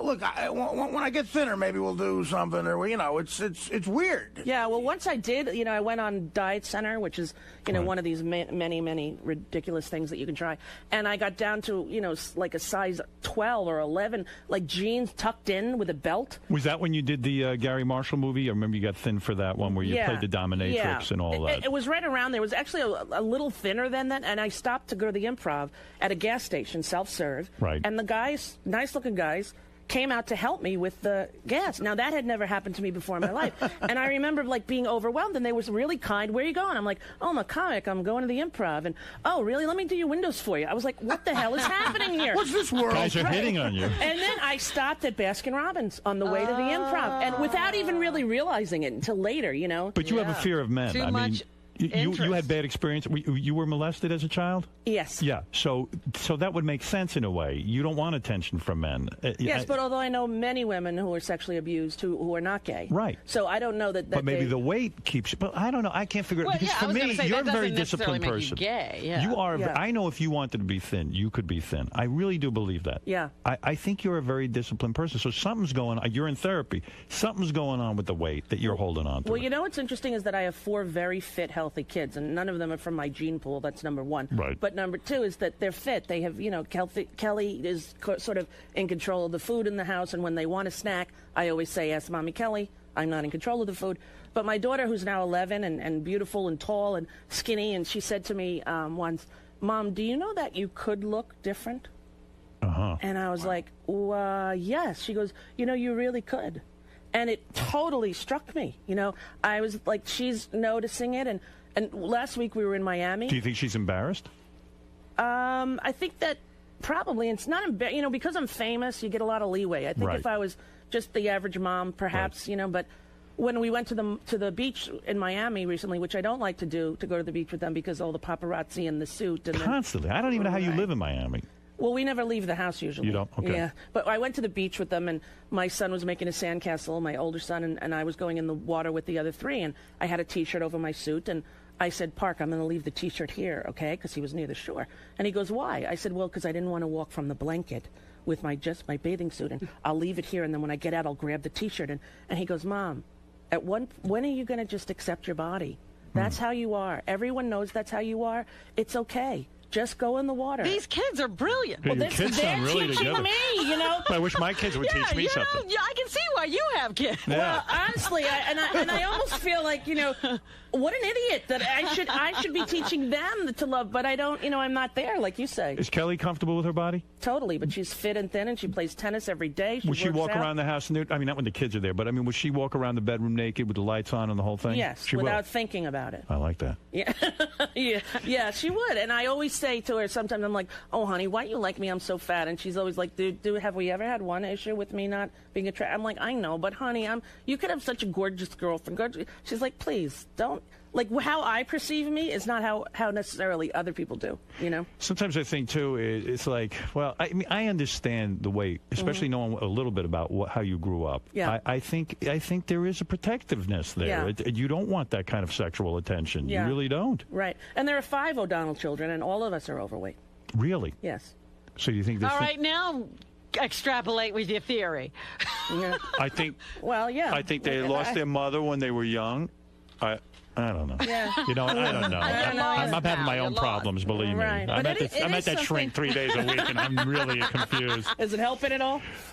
Yes. Yeah. Yeah. I think I'm a better father. That's great. I do think I'm a little more connected with my kids and able to empathize more. I think you that's have a good relationship now. And I have a you good do. relationship Yeah, with them. I saw you with them in a Yeah. restaurant once. But, you know, I think that when my son asked me about the drinking, that what he was saying was he wanted me to be more present, to connect more. Yes. That's what he was saying, you know, and so... Was it hard to give up the beer? No. No. Not really. I mean, you know, truthfully, I would... I don't have one. If I'm at home at night and I'm going to have a beer, I'll have 4. And it affects the weight tremendously. And if you have depression issues, it's totally the worst thing to do. So Do you medicate yourself? Do you take medication for your depression? I do. You do? What do you take? Effexor. Effexor? Mm-hmm. Artie, there's one you're not on. What are you on, Artie? She's on heroin. No, heroin's not good. No. What do you take? I realize heroin's not an antidepressant. He's off prescription. I'm not a moron. Yeah. Years ago, I had issues, and Paxil helped me out a lot. But I haven't been on an antidepressant in a while. Lately, I've been thinking about going on one, and I haven't been... the last time I took Paxil was probably a decade ago, so I know they've made a lot of advancements and stuff. Yeah. But I remember that they said the worst thing to do with an antidepressant is to drink. Correct. On any level, you know. Yes. So you got to make a decision either way. Right. I don't know. Effexors work for you? It has worked for me, and it's a low dose, and Right. it also helps with hot flashes, which I don't think you have. Are you going through menopause? Yes, honey. Now, how is this affecting you? Oh, dear Lord. And I don't think women ever talk about it. How old are Robin you, does. Robin? Don't ask my age. Well, black don't crack. There's no way to guess. It's Look hard at to you. tell. How She's old? good. 64. No, but That's you're right. not. You're what are you? Tell the my truth, age? Robin. 47? I don't know. Oh, God, I'm so much No. older You're than older you. than me? Oh, Yes. she's way older than Okay, you. well, mine started at 41, and my show was over when I was 40, so I'm in bed at 41, and I wake up, and the baby now is like 2, Vivian. I go, oh, God, she must have peed in the bed. Because the bed's soaked, and I look around, there's no baby. There's just me. The whole bed was wet. Oh, my God, drenched like, you know. I think I'm going through menopause. Maybe You're you could be. drenching the I'm bed always- now? I'm always a night drenched. sweat on you? Do you remember Albert Brooks in broadcast news? That's what it was like. Like, The sweat. just Sweat everywhere. everywhere. And it lasted like probably 3 years, and it was unbelievable. Some nights I would sleep with Ziploc bags full of ice on my neck, my head, and my chest. How does this affect you sexually? You weren't a very sexual person, and I've even said to Robin started using KY when I she... did not. You did I lied too. to you. We You're weren't lying even now. having sex. I was just lying. You don't use KY? No. Since A menopause? little Never KY have. goes a long way for anyone, is my opinion. You will use KY. I'm just saying that if you're in the mood, it sometimes is helpful. No kidding. Yeah. Listen, I don't even know what you and Kelly are doing, but you need KY It's for probably pretty similar to what you're doing. it. Does Kelly get upset when you need KY? Does she feel that she's less of a woman, that she is not turning you Well, on? with 2 women, there's not that much of a need for KY unless Okay. you're, really going to go into the whole 9-yard acrobatics. Let's use the trapeze, sweetie. But You're talking no, about she would- strap-ons, that kind of thing? Well, whatever kind of thing you might use to pleasure yourself or another. Really? Yeah. Strap-on? You do not use a strap-on. I don't see it. You don't? No, I don't. Interesting. I don't think you need it. That's funny. I think you can turn a woman on with your tongue and your hands. Wow, know, Howard, I love that your opinion of me is the sexually crazed. I've heard things about you. I know, but you've heard it from a lying I've heard bellman at all the lies. Four Seasons. I wish I knew who that guy was because I'd tip him. That's a fantastic rumor to spread about. No, I thought he would tell you like she ate the whole minibar again. You know what I mean? Like, he's telling you got models in there who are naked. Oh, you have no idea how great your sex life is and what I've heard. I would, you know, I wish it was true. I want to know how much do it you is think you have to tip that guy to get him to say that shit about me. Do you think it's important to you to have famous friends? I feel like all your friends are famous. Really? Yeah, I do. I Like think who? of Madonna and that whole crew, and I feel like you know, I don't know. My two best friends are Jeannie and Jackie. They've been my friends since kindergarten. Oh, so and they live. Jackie lives like 15 minutes from me, and she's actually tutoring my son. in Florida?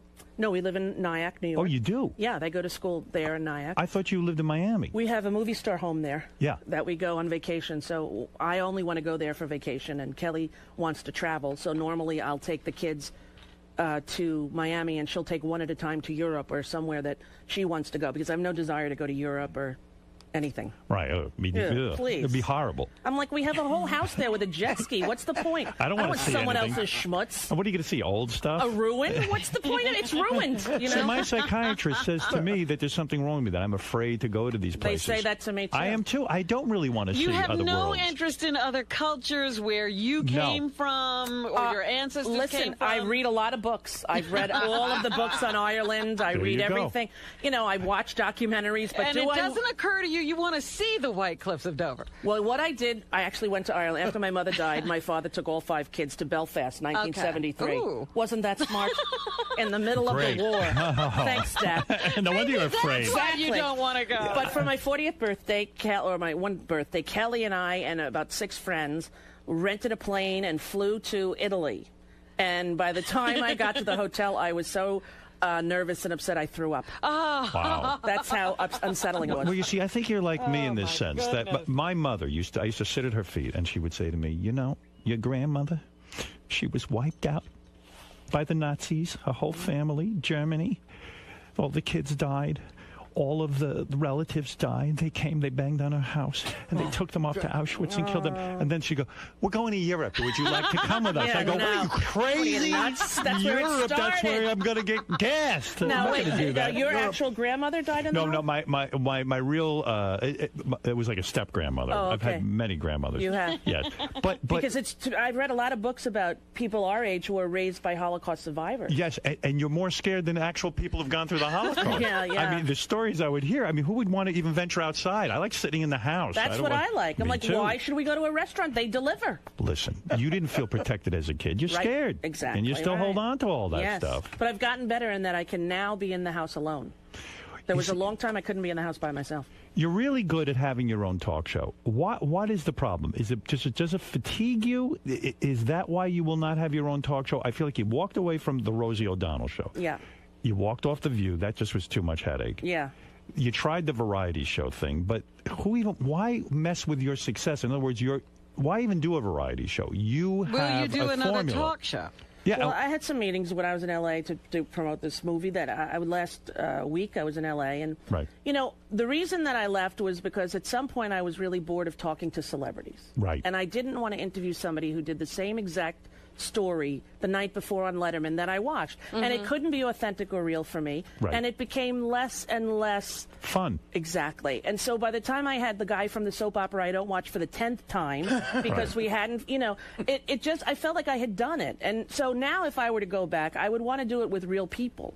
I would want to do it with actual stories that are of interest, not all heavy and not all, you know, but just to have fun. And maybe the occasional celebrity and that kind of thing. Talking about something other than what they're there to promote. Maybe it's the medium. Maybe because you are so successful, you do network television. That network television doesn't really allow you a lot of leeway. There was a point in my career where they came to me, ABC, and they said, we want to make you like sort of the Barbara Walters. Before the Academy Awards, you'll interview 4 celebrities and this and that. I said, well, but what are the standards? How am I going to be able to really ask anybody a real question? I don't think it was me. So maybe you were thinking for a while of going on MSNBC and doing a show. Which we were actually like 5 seconds away I from think that doing. would have been good because you could have done politics. You could Right, have I would done have a lot loved to of do stuff. that. But, you know, Rachel Maddow actually took that job, and she's fantastic at it. She So, is? Yeah, have you seen it? I haven't watched her. No, she's really good. Let me talk to you about this special that you're promoting. Because, first of all, so I got a copy of it. They said, you got to watch it before Rosie comes on. And for some reason, I felt like that was a homework assignment. Like, Believe me, I remember. On my show, I used to hate when people said that. It would be hard to watch it, or I'd watch it on fast forward. Well, you're a big enough star. I said, okay, I got to watch this. I said to Beth, we got to watch Rosie's show. I thought it was going to be some documentary or something. I didn't know what I was in for. And even Robin reminded me, I liked your last show, so I should watch it. So I went home with Beth. Gary went home and he watched it. Excellent, A+, great show. This is a story. Rosie plays a social worker. The kid who is the black kid who's gone through the foster system. Right. You've met him in a diner and you put him. That's pretty bold. You're producing a show for Lifetime. Yeah. And you meet this kid in a diner and you just say, hey, you're a good-looking kid. Maybe you'll be the star of this thing. Well, we had read 100 kids for the part. We had 3 weeks of pre-production. We got to do the movie because we piggybacked on another Lifetime movie, used their crew, and Detroit had unbelievable tax incentives for movies. So it was a one-in-a-lifetime shot, and it was right when I was supposed to be preparing for the variety show. Right. But I thought, I could sneak it in and do both. And we went to this diner 3 days before photography. There was this kid, and I watched how he was eating. He was very intelligent and stoic. And I said to the other producer, see that kid? That's the kind of kid that should do it. And he's like, what, are you going to walk over and, just introduce yourself? And I waited until one of the people at the table looked over and said, are you Roseanne Barr? Which I said, yeah. I said, Great. Close enough. It's close. Let me introduce myself. Kid knows how to get a job. That's an opening. Yeah. But I said to him, would you ever have any interest in, he said no. He was an engineering student, and he was about to, go to college, and he had finals, and he was totally disinterested. And I said, well, this is the number, and we're filming the last 2 kids on Friday, and then we were going to put the movie in turnaround, not do it. Does he want to continue acting now? Does he have the bug? Well, he's gotten such rave reviews that I think he's going to be offered a lot of work. But he got into University of Michigan, and he's applied to Harvard and waiting to hear. Wow. And the girl who's in it, the attractive but very young girl, how old is that girl, the lead girl? She is 15. Her name is Rachel Castro. She's from Long Island. Oh, right. Yeah. Well, this movie makes you realize one thing. And this is what I talk about on the air all the time. You got all these. You see that sickening Octomom? Yeah. She's busy having hundreds of babies. Why she can't? Well, she's nuts. But why can't people sort of help out this foster care system? This is unbelievable. Everybody wants babies, but they want their own. I don't want to ruin the movie, but these kids, they go into foster care. 9 times they end up with a family where somebody's either abusive or sexually molesting them or something.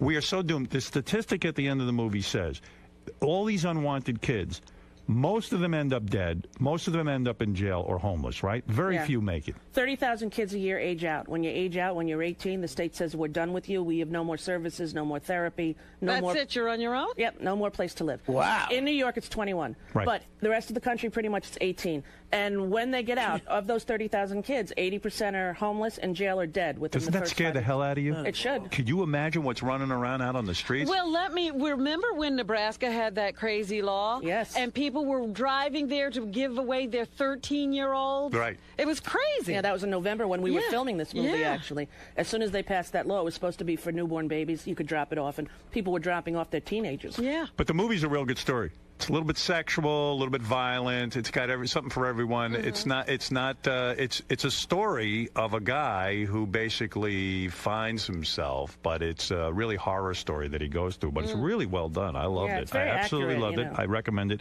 to the audience. If there's a flaw in it, there's no Spider-Man.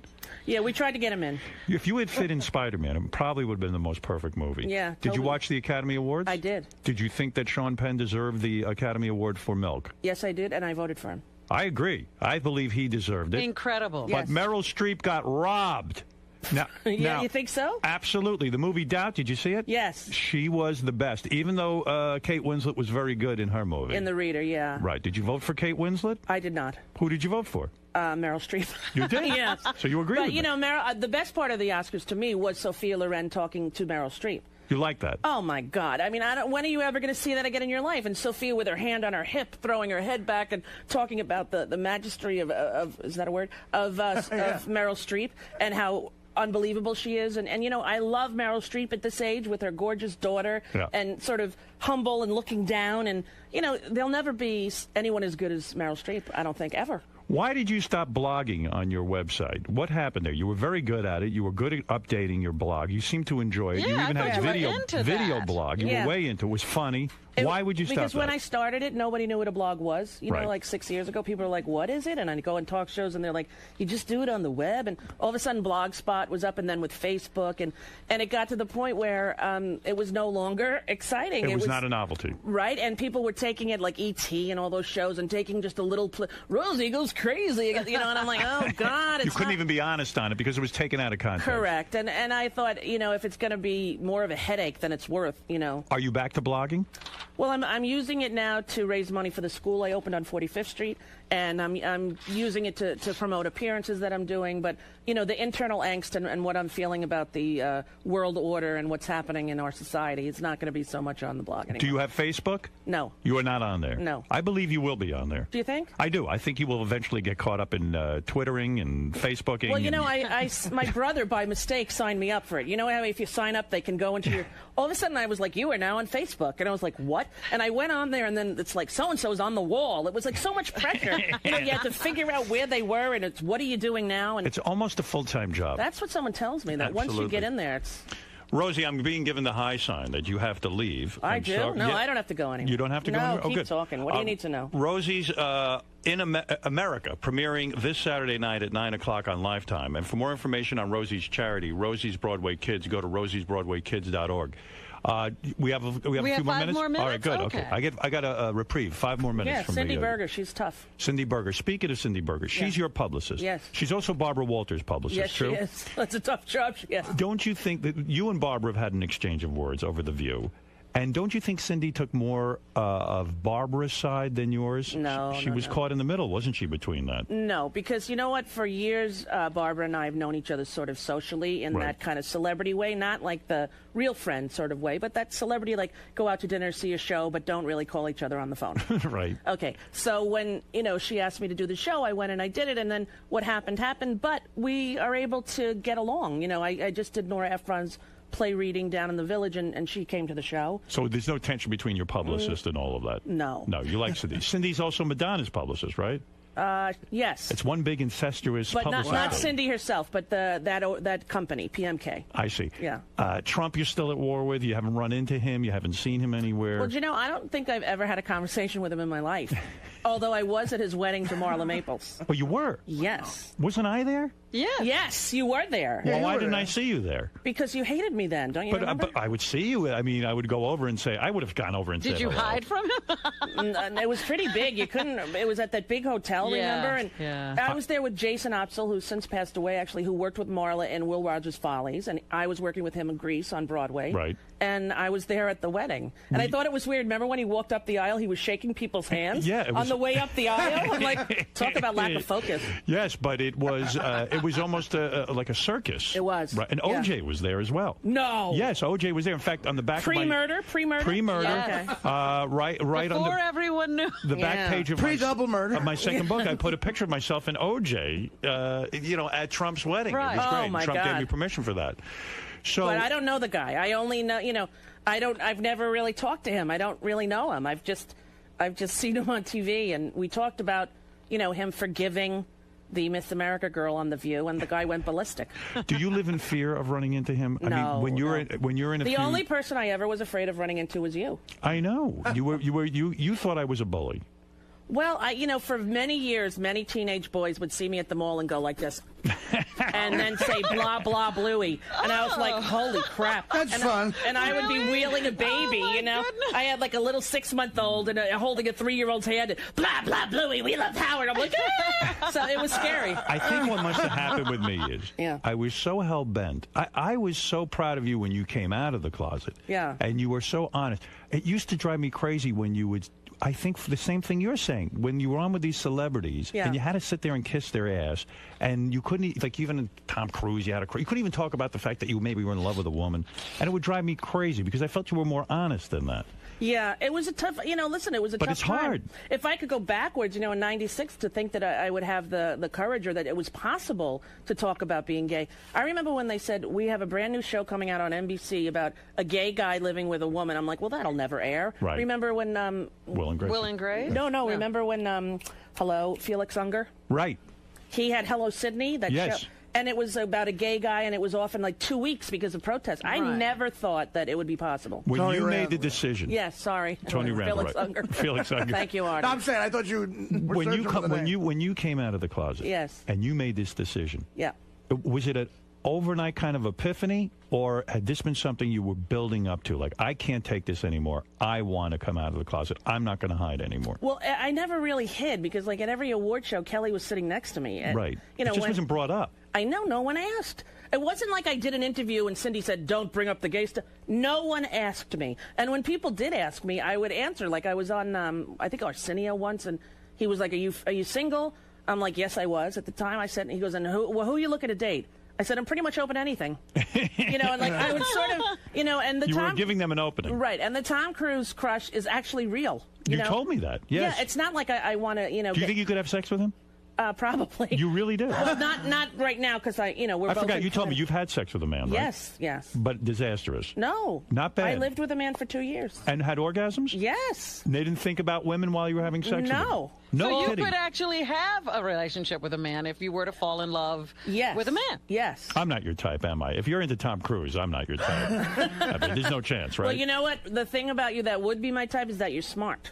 Oh, thank you. Because I really need, somebody who's very smart. Because that's the number one criteria for me. Yes. You Well, gotta be intelligent. I'm hung like a woman. I mean, if I don't know if that helps you in That's your what I fantasy. heard. Yeah. That's what I heard. So, what? What do you What? What's the matter? She's done now. She's done? How do you know? She's Well, done? because Cindy said because you're going to do she's doing a satellite tour of Oh, some yeah. sort. All You're right. doing a satellite tour. With Well, nobody as interesting as you, I'm sure. I don't know. The Got a way to talk to movie- Iowa. Yeah, right. There was so many more questions I had to I'll ask come back. you. I'll come back. You need to come back. All right. And now that I've seen the studio, I'm like, wow. You love it. There's things you could do here. You have no idea what we're doing. And Some we've of them done- might we've done Oh, it, my man. God, what we were doing just before you came. Yeah, we did it every day I this didn't week. know. I don't even know what the panel list thing is for, but it's That was actually just for Superfan Black Trivia. Yeah. Superfan Black Trivia. Well, it's Black History Month. You know that, certainly. Oh, yes. Who is the biggest black superfan? We had to find out. Of the And- Stern Show. Did you yeah. find one? Oh, yes. Yeah, the guy was terrific. Rosie's show, America. I'm going to ask you to please watch this. It premieres this Saturday night at 9 o'clock on Lifetime. I promise you, this is a good story. It's a movie. It's a movie. And it's good. It's good. It's not boring. It's not boring. It's good. And also, it will disturb you somewhat because our country's got a bunch of kids running around who are maniacs. Do you think because nobody's people taking care of them? actually get into action when they see something like this? You think people be inspired to? I was. To help. Well, you're not doing anything. Well, I'm very famous and busy. But he's talking about it. I'm talking about what it. I really want people to do after they see this is just to be aware. I don't think people know. And until I went and, about when Parker was 5, there was a young girl in Miami was raped and beaten in a one-bedroom apartment with her mother in the apartment. And I was so overwhelmed with this story, I wanted to go meet the kid. And I went and met the kid in a residential treatment facility where there were toddler beds. And I thought, what is this? Is this an orphanage? They're like, oh, no, they're all over the country. That's how I became educated about foster care. I didn't know anything about it. So once I found out about it, I thought we have to change this. And we're getting together a big lobby to try to make it a national platform issue that, people who run for office, candidates have to address it. Because there's just too many kids with nowhere to go. Robin was a big sister. She did something. Good for you. That's a great organization. Yeah. And after I saw Rosie's movie, I bought a kid for each my staff members. That's so nice of you. I've actually bought Did you a get child. one of the Octomom babies? I got a few of those. It's very exciting. It's funny when I saw the pictures of them in the paper. I was like, okay, I'll take these 3. Yeah, right. I don't know. Yeah, you want to save them, right? Yeah, exactly. That was interesting about Rosie too, which I think says a lot about a person. That weren't you really adamant about trying to contact Britney Spears and try to save her? Something like her. Yeah, for years I left her. I sent her emails and I would leave her notes. Like my friend at the Four Seasons, the one who told you I was screwing the models, he would say to me, "She's on her way to the gym." So I would be upstairs and I would write her a note on my little stationery, run to the gym and go, give this to her. So, Did she respond? No. But I've known her since she was a baby. You think she's crazy? I think that she has some issues of mental health, which many of us do. I think you've also reached out to try to help Paula Abdul. I think you've said a few things. After last night's American Idol, I think somebody better reach out. What was she all over She the was place just again? not making any sense. Oh, I know. I mean, she can't even get a word out. I wonder if she has some serious medical condition, Yeah. like, maybe MS or something. I really wonder because she At this point, if it's not drug-induced, there's something physically wrong with her. Wouldn't it be great on American Idol if they brought out a doctor to see if there's something wrong with her? Yeah, Why don't we do that? Forget the contest tonight. We need to address all of Hey, it. have you partied with Madonna secretly with A-Rod? Have you gone out with them together? Are you part of that whole? There's a secrecy thing. You go over Jerry Seinfeld's house and Is you there hide. a place you have to go to get the bus to go to see them? Have you, Rosie? Have you seen them in action? I know Alex. He's a great guy. He lives across the street from me in Miami. I've Go known him ahead. for a long time. Go ahead. He's delightful. What have you seen? I enjoy him. What's going on? He's a handsome man. Is he? Yes, he is. Beautiful eyes. And Madonna, have you seen them have sex together? You said that's a yes. No, I have not. Were you the conduit? I was there in the room. She got to go. She got to go. All right. See Rosie in America premiering this Saturday night at 9 o'clock on Lifetime. She's terrific in it. People. And for more information on Rosie's charity, Rosie's Broadway Kids, go to rosiesbroadwaykids.org. Thanks, Rosie. We'll take a break. We'll be right back. Then you are. Well, what did I do? I became a vegan. Complete? Yeah. That's impressive. A lot of enemas. Yeah. Enemas. And I might get the colon thing. Yeah. I got colon. You did? Yeah. Somebody told me they did that in a little Barbie shoe came out. That is the urban legend. Everybody says they let you see what comes out. There's a tube. You can look if you want it. Rosie. Yes. How'd it go? It was fine. Now, did you ever think that you'd be on the Howard Stern show? I did not, but you know what? The only thing that's constant in the world is change, and the fact that I was on there means there could be peace in Palestine. So you, right? Right. So you had a good time today? Yes, You're I glad did. you came on? Yes, I am. All right. Thanks, Rosie. Thank you, Howard TV on demand News department. and radio news person. Yeah. This is Scott Baio. I'm here to talk to Howard Stern about my new show, Scott Baio's 45 and Single, on VH1. Haven't seen Howard in about 13 years. Kind of excited. Kind of not. Well, you're bringing some exciting things. He loves reality TV, really? and he loves hearing about chicks you've hooked up with. So it's a good combo. So he'll enjoy the show if he hasn't seen it already, and it'll be fun. All right, we'll see you inside, Scott. Scott Baio is here, boy. I can't wait to talk about this guy's life. This kid was on Happy Days as a young kid and really good-looking kid, and now he's 45. He was lucky because the show was already a hit when they brought him on, right? Yes.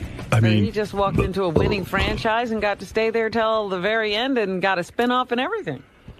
This guy is legendary in Hollywood. You talk about a poon hound. I always say he must stand at the door to show business. He found out where it was. We say he got Pam Anderson in her prime. Oh, before she was Pam Anderson. Let me applaud you and your life. Yeah. Good for you, man. Good. Let me shake your hand. Let me smell your hand. Oh, wait a minute. This is There you are. Anthony Mastromaro says hello. Yes. How you doing? Good. And I have to say hello to Barbara Lee and Barbara Bimmel. I'm done. Your life has been an incredible ride. I mean, people I know in Hollywood who I have met talk about you in the same way they talk about, they talk about Warren you. Beatty? Yeah, I guess so. But but the way you do it, you even fly under the radar. I mean, you were the guy. You not only have an incredible eye for talent. The legend goes that you got Pam Anderson right off the bus as she came in from wherever town, bumfuck Iowa, Canada, and you just literally met her the next day. Before Baywatch, before all of it, pre-titty implant even. I met her at the Playboy Mansion, and she literally was just off the boat, and she was, she's a hot broad, but she was, in that she was au natural. Oh, and it was, she was a beautiful girl, beautiful girl. So you say you meet her at the Playboy Mansion. In other words, she had already been selected for the magazine. She had. When I met her, I think her centerfold was just coming out. It hadn't been out yet. And she had not had breast implants. No, but I knew her before her layout because she was on the cover of Playboy, and I was like, wow, that's a really pretty girl. And I went with my buddies to the mansion for, I think, a Midsummer Night Dream Party. Right. And you just happened to meet her there, and you recognized her. I recognized her. And here was the easy part about it. I walked up to the bar with my friend Steve, and a bunch of girls walked in the door, and I went, "All right, Steve, we're up. Let's go. There's some action coming in." And I looked down, and they pulled up right along the bar next to us, and I leaned forward, and this girl leaned forward right at the same time that I was doing it, and I heard her say to her friend, "Hey, see that guy at the end of the bar? I had a dream about him." Yeah, Wow. talk about an opening. There you Jesus go. Christ. Well, Boom, I mean- I move everybody away and I start talking to her. But not only were you famous, Yeah. you're a handsome guy. I mean, Well, I don't think thank you feel funny about that. I mean, that's, you're considered a sex symbol. Thank you. So, I mean, it's unbelievable. I would imagine even in high school, you started with women very young, right? I mean, you were probably a sex symbol in high school. I didn't go to high school. Right, I was making Right. a buck, damn it. So how old were you when you first started getting laid? I mean, 16. 16. And I mean, we were trying even to say, I would bet. I mean, we've heard about some of the women you've had sex with in terms of we see you in magazines. But I would bet the number isn't in the hundreds. I would say thousands of women you've fucked. And to be fair, I've never really did a head count.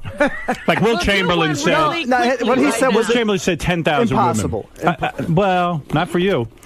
Would you say is 3,000 women out of the question? Yeah, it is. Yeah, maybe. God, 1,000. I mean, I don't know. Here's a formula of the guys that Think about how many broads that is, though. I mean, Will And Chamberlain. you're I not think talking about broads. You're talking about no. Some of them might be broads. some of the most beautiful women in the world. What is it, Gary? What is the math? Okay, so he lost his virginity 29 years ago. We figured on TV right away. We know his reputation. Even at 100 women a year for almost 30 years, that's 3,000 women. Yeah, but it wasn't because I had relationships in and Right. out of that, and I was, fairly faithful. Did you ever? Did you ever do a fat chick or like an ugly, heinous chick? Absolutely. Why? Why not? Because you just wanted to see how the rest of us live. You know what? Well, who's a fat chick to you, like Linda Evans? or No, something? you know what? Yeah. For me, that was giving back. Right. Oh, that was in Seriously? charity? Are you being serious? Kind of. In other words, explain that. Giving back in what sense? In that in Because other words, the women were so generous to me. right. And You didn't want to be I an swear to God, asshole. I'm not. This is not an ego thing. I have no ego about this shit. Look, it's been your life. Yeah, You're stating a fact. And I would feel I would feel good because I knew that this girl wasn't getting much action. Right.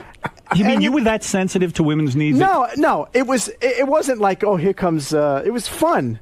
Right. And I'm not degrading them. I'm really not. It was fun because. I wish our chicks had that mentality. Did they work harder than beautiful women? Yeah, in a sense, you've had so many beautiful women, and some of them do lay there. Some of them do lay there. So when you would grant an ugly chick, sex session, they were appreciative. They were nice blowjob, I bet. Right? I mean, very passionate. They were like you had a gun to their head already. Wow. That's a great way to describe. How many a good Playboy blowjob. playmates do you figure you've had relations with? He does know this now. I did a head count on that. I think this is a couple of years ago. I think it was 24. Wow. I would expect it to be higher. 23. Wow. So his playmates. Actually, and listen, Mr. Hefner was very nice to me, Right. and he's actually a very good guy. And I'm sure you know him. Yes, we praise him. But I got quietly banned from there for a little while. Did Why? you? Because I somehow got to every girl one year without knowing that I'd gotten to every girl one Right. year, and I got a phone call from somebody. You mean saying, every month? Yeah. Wow. And What year was that? Yeah, probably you like gotta 80, have that magazine. 88 or 89. It was Go a ahead. very good year. And I got a phone call from a very nice lady who said, Mr. Bayo, this is so-and-so from the Playboy Mansion. Well, hi, how you doing? Well, I'm thinking there's a party she's invited to. You need to slow down a little bit. Feel like an alcoholic. And I said, what do you Right, yeah. And I said, what are you talking about? She said, you've just been going at it a little too much. I went, Wow. and some of the women that you've been talking to, whatever the terminology was, are Mr. Hefner's. I said, okay. She Mr. said, so why don't you personal- take it easy for a little while? I'm not coming. Okay, fine. Sorry.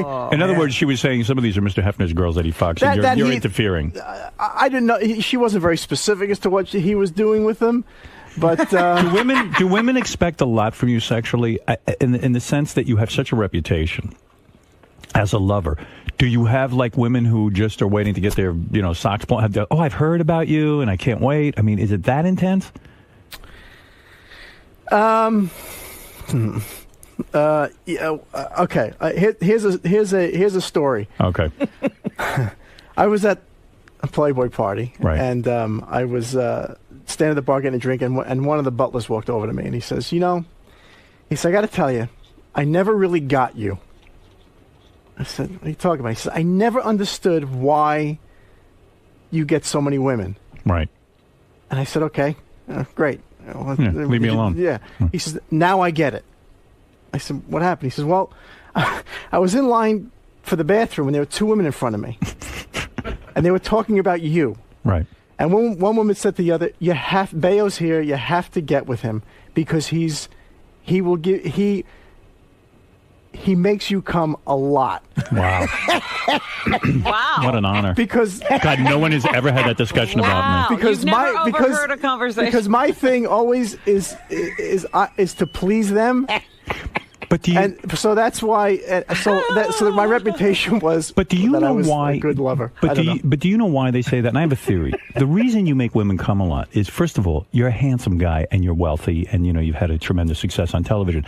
So they immediately get juiced up that there was Scott Baio. You know what I'm saying? Who knows if the technique is really but that there's good? probably other guys with that same sort of And they're thing not going getting for people saying that about them. Is it because you can hold out a long time? Have you mastered that? Are you good at giving them oral? Yes, I'm good at that. You're good at oral, and also, in other words, they're probably surprised you're even willing to do that, because at this point, it's like, hey, just please me. So the fact that you're giving as a lover helps. Yeah, and I genuinely, and I mean, love it. Enjoy it. Yeah, so do I. Me too. I'm into that too. No, but I've described to Beth thinks I'm putting her on about that. I think it's if the woman smells good and the whole thing, it can be very approachable, absolutely, right? Absolutely. Yes, I agree. But when you're with a Pam Anderson, a young Pam Anderson, pre-breast implants, the whole thing. I mean, fresh off the boat, isn't it hard to hold out a long time? Okay, it's a little weird for me. If I really like you and I think you're really hot, I can go forever. Me too. If I'm not really that into you, it's over. Quickly. Yeah.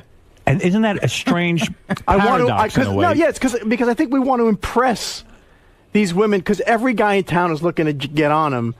And if you're going to get on them, you got to be good when you get on them. So you'll really concentrate on a chick. Now, wait a minute. How did you get so good? I mean, you didn't come out of practice. Okay, so you're saying, like, all of this sex, you really learned a lot about how to please a woman early on. You should write a book about it. Yeah, somebody came to me to write a book, and I mean, you're the guy who knows. And it just got too goofy, and it's a long story. I don't want to bore you with it. But somebody leaked it out on the internet, and it became a mess. Well, because one of the great moments on his show, and by the way, I enjoyed the show a lot, Scott. Oh, thanks, Artie. Me too. We've been talking it up. Thank you. There's a reality show with Scott. That's why he's here. It's called 45 and Single, and the premise is great. He has to go back and he's working with a life coach, and he has to go back and apologize to all the women he banged, including Erin Moran from Happy Days, who took his virginity. I'll tell you what's great about it, too. What's great about it, too, is the life coach is kind of a cute chick, and so you're thinking, God, is he ever going to fuck You'll her? probably bang her, but there's a great scene where he has to go back. Erin Moran was your first lover. Yes. From Happy Days. Right. So he explained having sex with her like, by mistake, you were fucking the couch you were fucking her on. Yeah, I missed the target. Your first time you missed the target. That's good to know. And it was a corduroy couch. I mean, I didn't know what it's supposed to feel like. Right. Did anybody advise you not to bang your co-star from Joni Loves Chachi? No, you learn that quick though. Right. Don't shit where you eat. You learn that you don't do that again. Did it get awkward right when you? Oh my God! The first girl you had sex with was Erin Moran. Yeah. Okay, so you bang her, and then you realize, well, I'm not in love with her. Right. But And I guess she's in love with you, probably. Right. Because she's still mad. You said you were going to marry her. You were a kid. Whatever. I don't know what the hell that was all about. Get over it. I don't remember that at all. But yeah, no. What happened was after we and when you first, well, for me, I'm sure for everyone, when you first start having sex, and then that person is always still around. You just keep doing it. I mean, there's just in the dressing room, up in the rafters, and the Psycho. Not that was Universal. Up in the Western streets, in the back lot of Paramount, everywhere, and then all of a sudden, you discover other women. Right. And you go, who the hell's this chick? Get away from me. You're disgusted. Yeah, come on. I got other broads coming here, and who needs you? So how'd you break up with her? We didn't break up. It just sort of kind of dissolved into nothingness and hatred and awkwardness. And then the chemistry on the show is kind of... Yeah, and then Howard, we had to... And then after that, then we started doing Joni Loves Chachi, which was even worse. I was supposed to be in love with the girl, moving to Chicago with her, and she hates me. Right. And I really don't like her all that much. Wow. You know, I got to make out with her. And I'm like, ugh, ugh. See- and it's not physical about her going, ugh. It's like I've been there and I don't want to go there I anymore. understand completely. It's just that magic is broken. In fact, if you'd never banged her, you probably could have kept the magic going. Oh, absolutely. Yeah. So, as a ladies' man, I got a million questions to ask you. So, if I'm here, Howard. I got nothing to do for another couple hours. fantastic. When a woman has like a vaginosis, a smell, how do you handle that? How did I used to handle it? Yeah. Honestly, what do you do? honestly? Yeah, honestly. Do you tell them? Do you? No, I have told them. Yes. I would. The easiest thing to do is for me. Yeah. Is I got pretty rude after a while Because you just didn't care. Right. You But had so much pussy. I would use my hand. Yeah.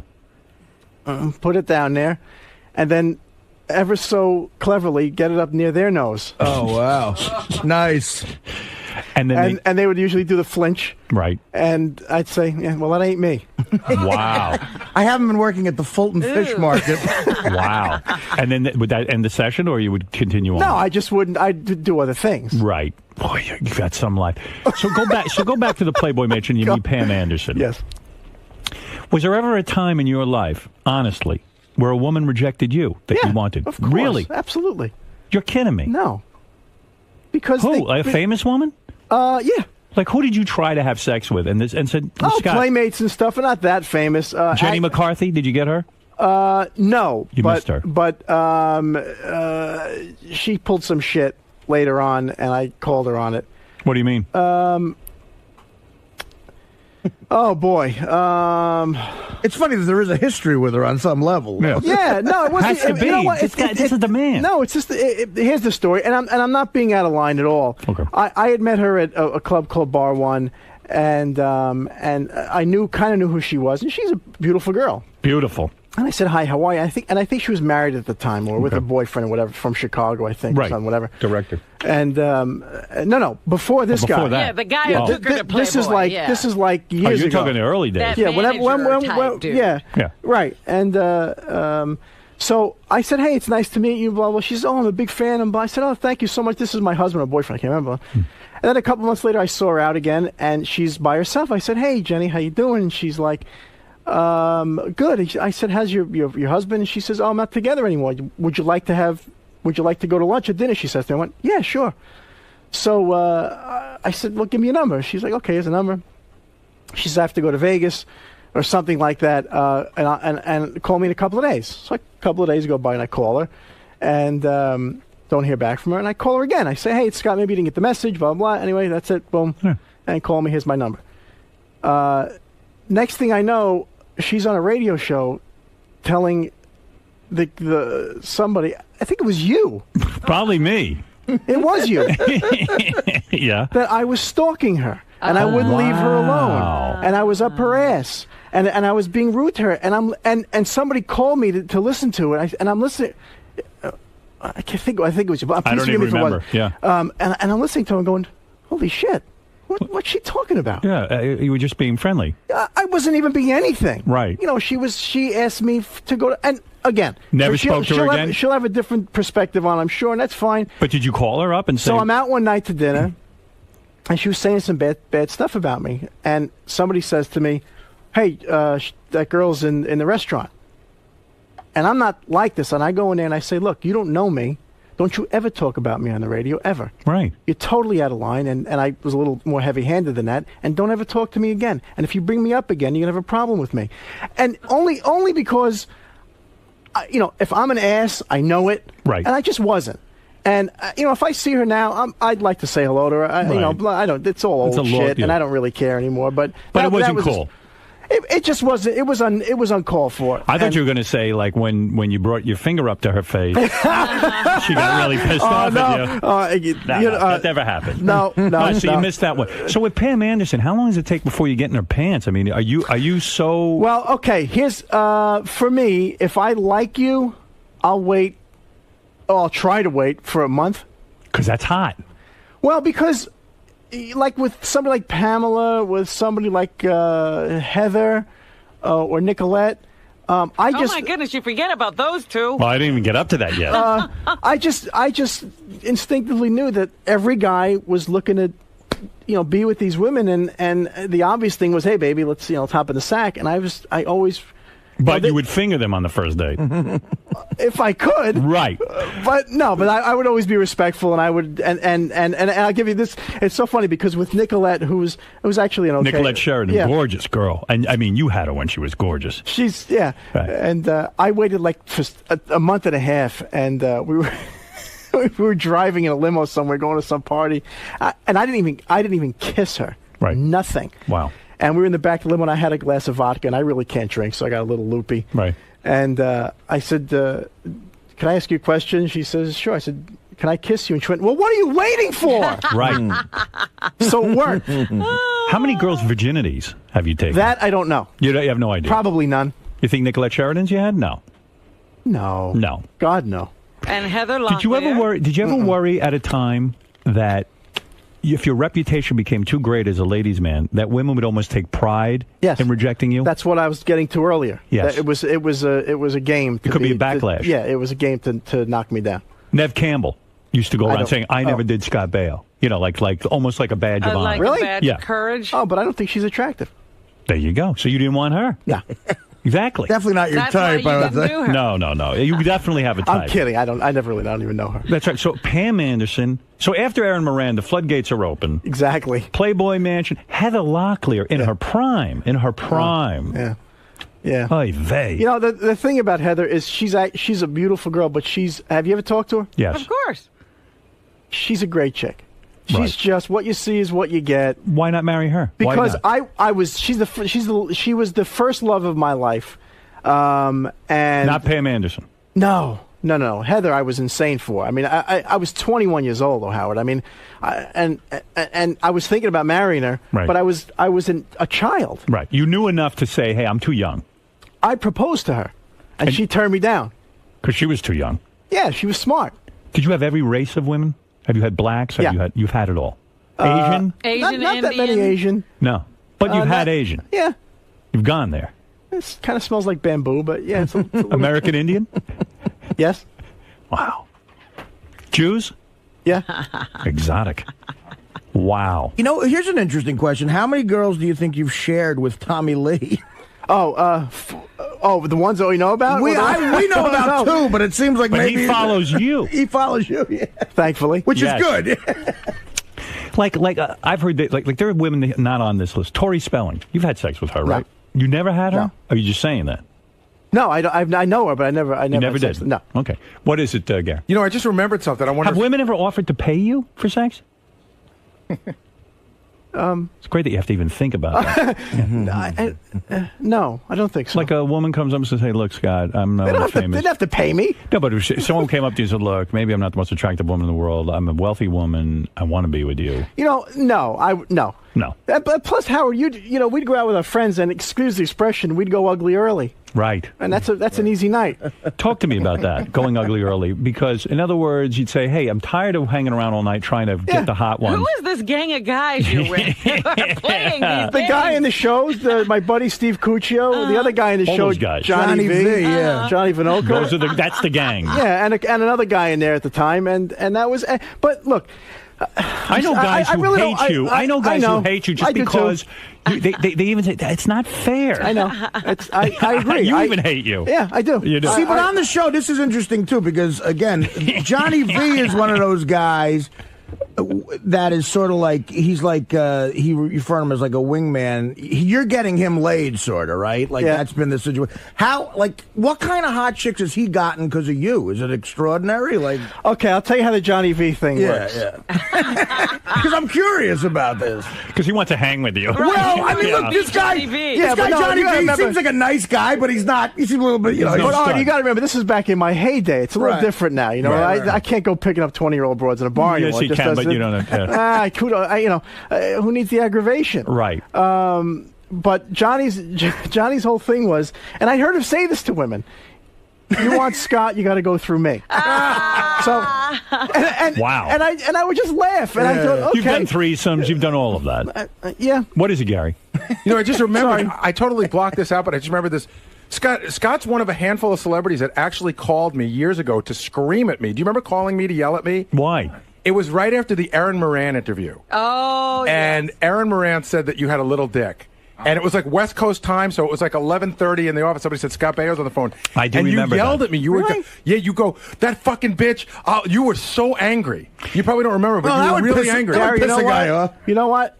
You sure it was me? Positive. I remember you. It just doesn't sound like me, but you Maybe were. somebody called and pretended to be Scott. Howard, I'm almost positive it was him, but I remember it was right. It was the Aaron Moran See, thing. I go under the notion I really don't care what you say about me as long as you say my name right. I mean, it might have been. Maybe I was hungover. Listen, there are tons of people who have to talk to you. We're here to celebrate Scott's new show. Let me just say this plug. Okay. Thank you. 45 and single. Scott Baio, 45 and single. I've seen it, already seen it. It's a lot of fun, the show. Thank you. Sunday nights at 10:30 on VH1. Yeah, I can't wait for the next one, and that's weird with me in reality TV. It's an excellent not show. A big fan. But it's not cool. About the finances. Where's where does the money come from? Oh, please. Happy Days. Whose and- money? Your money. Oh, are you kidding me? Happy Days and Joni Loves Chachi. Boom, you're done. Joni Love Chachi didn't last that Charles in Charge, sweetie. Charles in How about Charge those three words? syndication. Are you Charles worth in over Charge 100 had million? to be the money. No. Are you worth 50 million? 100 million? Are you No. worth 50 million? No. 20 million. Something. You're a millionaire, right? Yeah. Okay. I got money. In other words, I'm comfortable. You're not sitting and worrying about your next paycheck. No. Robin, listen, I did a lot. I didn't stop working from the time I was 14 to like 37. Yeah, but we don't see you that much now. And then from 37 to like 36 to like 40, all I did was direct. Oh, okay. See, I don't know. No, I understand. No, I make a buck. Well, you directed sitcoms, Scott? Yeah, I There's did. a lot of money in that, man. Yeah. Absolutely. And you're also forgetting Foxes and Bugsy Malone. Well, those were 100 years ago. But I did a series with Dick Van Dyke for a couple of years. I did another series prior to that. He's a good actor. I had a lot Josh, you're on the air. Prescription medicine. Yeah. Howard, how you doing? Right. Yep. Okay. All right, just making sure. No, but Robin has to thanks check for on your you. concern. No, direct I was in your sitcom. neighborhood the other day, actually. My aunt and uncle live in Staten Island. Oh, yeah? They Josh- said Robin Quivers lives over here. I was like, really? Let's go ring her bell. There's a lot to get to here. Scott, you must stay on topic, and because this is a very important interview. Howard, I'm here for you. Thank you, Josh. He's already trying to bang Robin. Josh, No, wait a minute. Josh in the St. other Louis, thing- go ahead. What? Let Josh get a word in. Hey, Yeah. Howard, Yeah. got a question. Just kind of a blast from the past from Scott. Sandy Kearns, that was on the show with him on Charles in Charge. Mm-hmm. My mom actually went to high school with her and is still good friends with her. I did not have sex with her. You did not. That's it. F, Mary, kill. Pam Anderson, Erica Eleniak, Nicole Eggert. You have to F one, you have to marry one, and you have to kill one. Who are the three? Pam Anderson, Erica Eleniak, Nicole Eggert. I forgot about Nicole Eggert. That's a great story I want to talk to you about. Who do you kill? Who do Wow. you marry? And who do you fuck? Does it? I don't have to give you a reason for killing them because I have to kill one. You have to kill one. You have to. I'll kill Erica. Right. No, but because I have to kill You have somebody. to kill someone. I'll marry Nicole. No, wait. What was it? Erica Have sex? Leniak, Have F, sex marry, or and marry? kill. Marry? F, marry or kill. Who would you marry in that group? Probably Nicole. And then you'd have Pam. Yeah, because I'd have that's the only Is other Pam option. great in bed? I mean, I gotta know. Look, I gotta. For me, this is by your standards. No, for me, great because I loved her. Right. And I'm not a chandelier swinging guy. I'm not into all that crazy retarded stuff. You don't need it. I just, I just like to make love. I mean, I do. And so Pam is great in bed. She's good. She's very loving. She's good. Who's the greatest? Hands down, greatest lover of all my time. past? Of your past. Heather not your- Locklear. Heather Locklear. Yeah. Heather Locklear. Yeah. Why?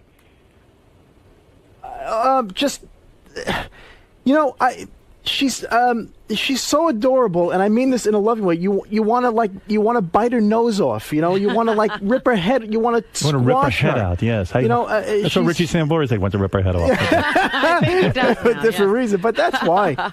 And Heather Locklear, she sucks like she has a gun to her head. Oh, I like her so much. Don't put me in that All right, position. understood.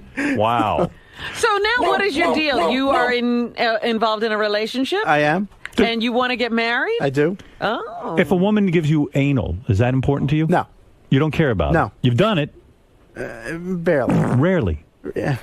And what has your longest relationship been? Is it 5 years? 5 years. Heather Locklear? No, my last girlfriend before this one. Right, you made that clear on the show. All right, here's some other names I'm going to throw at you. Go. Scale of 1 to 10. Tell me if they're great lovers. Denise Richards. 3. Really? 3 out of what? Why? Is 10? she crazy? I mean, I think she's beautiful. Yeah, very. But what is it? Is she too self-involved? Just lay there? I don't know. It was just whether it was a chemistry thing. It was just sort of. It was not great. No. Interesting. Not for me. Wow. Brooke Shields. I never slept with her. But you fooled around. No, I never laid a glove on her. Really? Never. Why? Because when I was hanging out with her, she was 16. I see. Too young. Yeah. Beverly D'Angelo. Great. 9, 10. Great. Great. She said, by the way, and I do love her to this day. She's a great broad in the true sense of the word. Yes. She's the only woman that I know that actually shut me down with one sentence, and I walked over to her. I was at and I'm gonna I know you're gonna go here anyway, so I'm gonna I was at Liza Minnelli's house, right, and and Beverly was there, right, and I went crazy. And I was telling my buddies, it's Beverly D'Angelo. Holy shit, Beverly D'Angelo. Oh, but she's a little fire plug. She's a curvy little body. Yeah. She's got a great mug on her. I used to interview her a lot. She was a lot of fun. She's great. And for me, she has a very sexy quality. She has an overbite. Yes. So I walked over to her and I said, excuse me, I just want to tell you that I think you have one of the sexiest qualities any woman could ever have. And she just looked at me and she said, what's that? I said, you have an overbite. And she said, I don't have an overbite. I have a cocksucker's mouth. Wow. That's now. She was. I literally turned and walked away. She shut me up. That's what Robin always says. It was one of the greatest. And to this day, and by the way, she was messing with me. I mean, she's a great sport, and she's. And you became lovers. Yeah. And she was a 10. She was a 10. Wow. Liza Minnelli. You had sex with. She said she wanted Liza Minnelli? Yes. Shut up. No, but Scott, he went to. Didn't she say to you, "I want your baby. You're an Italian. You're good looking. I want your baby." Not in those words, but yeah, it was. She wanted to procreate. And, why do it with her? Were you sexually attracted to her, or was it because Liza Minnelli? Because it's Liza Minnelli. But I got to tell you something. On a scale of 1 to 10 as a lover? 7. 7. Why? Because when I met her, she was, I think, 49. Right. Whoa. Is that the oldest woman you ever did? No. No. Somebody in their 50s, but that was years And they were ago. still hot? Yeah. Okay. But Liza's body was insane. Really? Insane. Because she was a dancer? Yep. Back then? It was. I'm telling you, a great body. Was it crazy kind of thing? I mean, she seems like she's a little wild. Little loopy. A little loopy. Like maybe. It was unique. Was it only one time? 2 times? 2 times in the same night, or on 2 different occasions? 2 different occasions. It was Wow. unique. I bet Liza ate your ass. No. No? Still friendly with her, or you don't really? No, not really. No. I mean, if I see her, I'll give her a hug and a kiss. I bet and you that's she it. remembers you doing her. I'll tell you that. But She probably liked it. But I got to tell you, in all honesty, I don't know if you ever met her. She is truly Nice woman. She's fantastic to hang out with. She's got so many stories. She's constantly singing. She's entertaining on a fun level. But how do you break it off with Liza Minnelli? What's the Scott Baio technique? In other words, like she probably was into it and said, "I want more." But how do you get away without her hating you? I just said this is not long term for me, and I'd like to just I don't want you to get mad at me because I'll just probably slowly pull away and you'll And get she pissed accepted off that? at me. Yeah. Wow. Yeah, because there's a lot of ways. There's 50 ways to leave your lover, whatever the hell that song is. You don't call, or you just tell them buzz her off or whatever. Did you have bad breakups with some of these people, or was it always? Were you able to break up well so that you? You know what the funny friends? thing, Robin, is? What? Honest to God, I'd say almost all of them left me. Really? Yeah. Wow. Because they get tired. They want a commitment. Yeah. Who has eaten Scott Baio's ass? I bet you Heather has. She got a 10. I can't answer the question. That's how you get a 10. Some dirty hooker in Vegas. No kidding. Scale of 1 to 10, still going through the list. Go. Half Pint, Melissa Gilbert, Little House on the Prairie. Um, And how old was she at the time? I don't remember. I'm really bad with ages and stuff. She's a sexy woman. She was a 10. A 10. She's very loving, I think. She's. So I just talked to her before I came to LA. I speak to her once in a while. Yeah, she's great. She's a great girl. I like her. I know her forever. She was doing Little House when I was doing Happy Days back in the mid '70s. You even had Christy McNichol. I not all the way. Not all the way. No. I didn't even know that she liked dudes. I was going to say, doesn't she like girls? I mean, that's how good looking this guy is. This is what a ladies' man he is. Maybe I turned her the other way. I don't know. I mean, I can't even begin to tell you. Now, on the TV show, of course, Scott Baio is 45 and single. I believe it was Julie McCullough who said that you were the first guy she ever demanded an AIDS test from. She was worried about that. No, she got her first AIDS test because of you, right. Because I cheated on her so much. What about STDs? How do you avoid those? You know, I always wore protection. Right.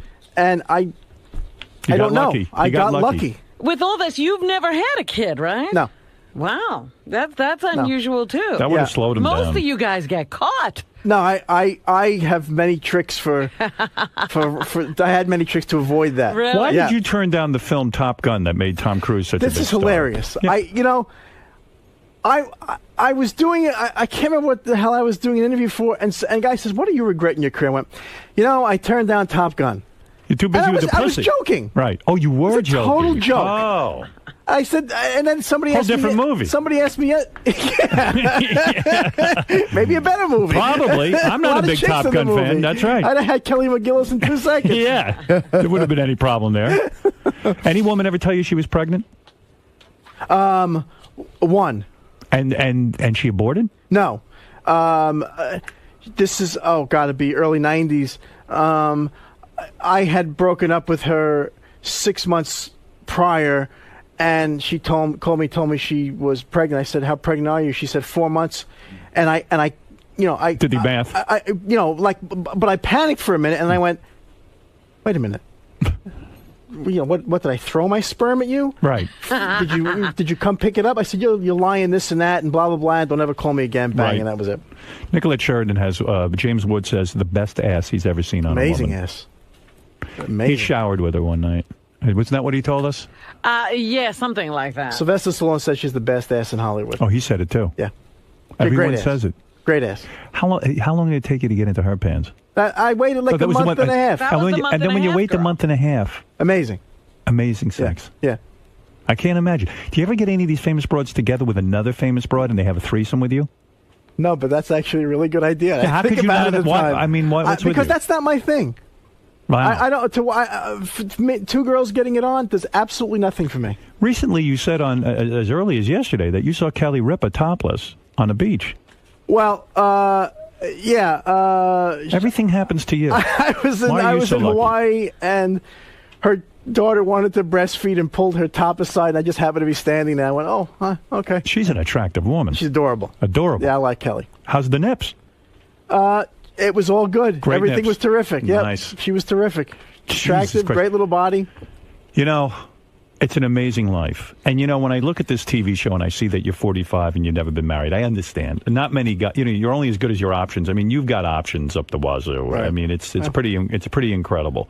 And so it's been difficult for you to stop the merry-go-round, so to speak. Well, I wanted to ask one question back to the getting kicked out of Playboy. How do you get back in? You blow half. You get on your hands and you grovel. You've never had gay sex. Can I come back and play? Scott, you've never had gay sex. No. Never. No. Men Yeah, must you didn't have proposition time. you. Do men? No, very, very rarely. Really? Very yeah. Surprised. No. Let's not even kid around like that. Yeah, no. I just got to know. I got to ask the questions. I'm No. sorry, Artie. I got to know. I got to know. But no, I tell you the reason I've never been married. Getting back to what you said earlier, Howard, was because it was it was so easy for me. And again, not an ego thing. It's just Right. anybody It on is. Quasimodo on television's getting laid. Right. And So- then take a guy like you who's good looking. Thank It's you. going to be endless poontang. So if any woman gave me any aggravation, I was like, what? Goodbye. That's right. So I didn't want to hear it. Now, did your mother ever say, "But Scott, I want grandkids"? What are you doing? My mother was actually very sort of quiet about it. My father, who just passed away in March. Sorry to hear that. Thank you. His thing was, I would go over to his house, and he had a subscription to Playboy. And he'd come downstairs, and he'd open the magazine. He'd go, "You know her?" "Yeah, Dad." "Oh, good." And then next month, "You know her?" "No, I haven't met her yet. She's nice." Your poor father. He had to be jealous of you on some level. Probably is what killed him. He couldn't believe the list you had going. All right, let's take a couple of phone calls while we have some time. I recommend strongly that you watch Scott Baio is 45 and Single. It's Sunday nights at 10:30 on VH1. It's an amazing life. It really is. And, you know, I don't get the impression that you're bragging. I get the impression that you're a guy who's lived it, and you're willing to share the dream with all of us and tell us about it. Thank you. I mean, how many of us could imagine what it would have been like to get a grateful Pam Anderson? I mean, someone who's, you know, really at the beginning of her career. Yeah. I mean, it's one thing to get her now. It's another thing to get her even before she became the icon. I got her Baywatch. Did you ever videotape? Did you ever get into any of that? No. How did you get her in Baywatch? There was a wardrobe lady that was going to do Baywatch from Charles in Charge, and I said, "Hey, here's my girl's picture. To bring it over there." Wow. And then she brought it to the casting people, and they wanted to see her. And did she change after she got Baywatch? You know what happened, honestly, Howard? She was really a naturally beautiful woman, natural large breasts, and just a stunning body. And and I don't know, maybe a year and a half into the relationship, and I don't know what happened. She came home and said, and she started hanging out with some people. And she came home and said, "I think I'm going to get my breasts done." And I literally said, "Smaller?" And she said, "No." And I went, "Oh shit! Oh, I got a problem." And I somehow instinctively knew that it was over. Because she was getting breast implants, you knew the relationship would end. Yeah, because I knew that something had gotten to her. Right. And I didn't know what it was exactly, and I knew that something changed in her. Oh, Christ. But Nice you're right. music. It's nice so... call on the music. After a while having that many women, this is a silly question, but my director did bring it up to me earlier. He said, at some level, does it get boring? Well, Howard, yes. Does it really? Does it get boring? No. Strange girls never get boring. Right. You know, there's that line in The Devil's Advocate, that first walk into a strange girl's bedroom, you'll have that for the rest of eternity. It's a pretty cool thing. But what happened was I just got very jaded. And certain things didn't do anything for me anymore. Like? My buddy Steve and I would on a Saturday night or Friday night in L.A. would rent the suite up on top of the Argyle, and it was this great Art Deco building. And we had one girl that we knew who was bisexual or whatever, and we would, we'd get our fishing rods out and put her on the end of our hook and just throw her into a nightclub and reel her back in with a bunch of other women. Right. And all sort of go up to the room, and there'd be like this pile of women in the bed, and I just didn't care. Right. I just go outside and smoke a cigar. I didn't care. Has Scott, this is the key question, has Scott Baio ever used Viagra? No. So you don't need any of that shit? Not yet. Wow. So why now marriage? Because I want to have a kid. I'm physically exhausted. He's done it all. And some of you are probably like, gee, maybe I'm missing out with something with monogamy or something. Maybe. But at a certain point, it just, honestly. What are your friends gonna do? Well, some of the, some of them are married, some of them are getting married. Yeah. But it just became, honestly, Robin, I did not want to be that guy in the bar that people are going, Jesus, is this guy still out? Yeah, it can get to be weird. It's a fine line. Let's go to a couple of phone callers. There's so many people on the line. I've never seen the phone so jam-packed. This is a true moment. Scott Baio is 45 and single, Sunday nights, 10:30 on VH1. I watch it, and it's very good. Pete, you're on the air in Philadelphia. Hey, now. What's going on? Hey, now. Just like to thank Mr. Baio there for being so truthful and honest about all these women. You get a lot of guests on the show who are a bunch of idiots and don't want to talk about their scores and all that, so I'd just like to thank him for that. You're welcome. Scott. Yes. The other girl who was on Charles in Charge with you turned out to be a real hot. Josie Davis. What happened with her? Anything?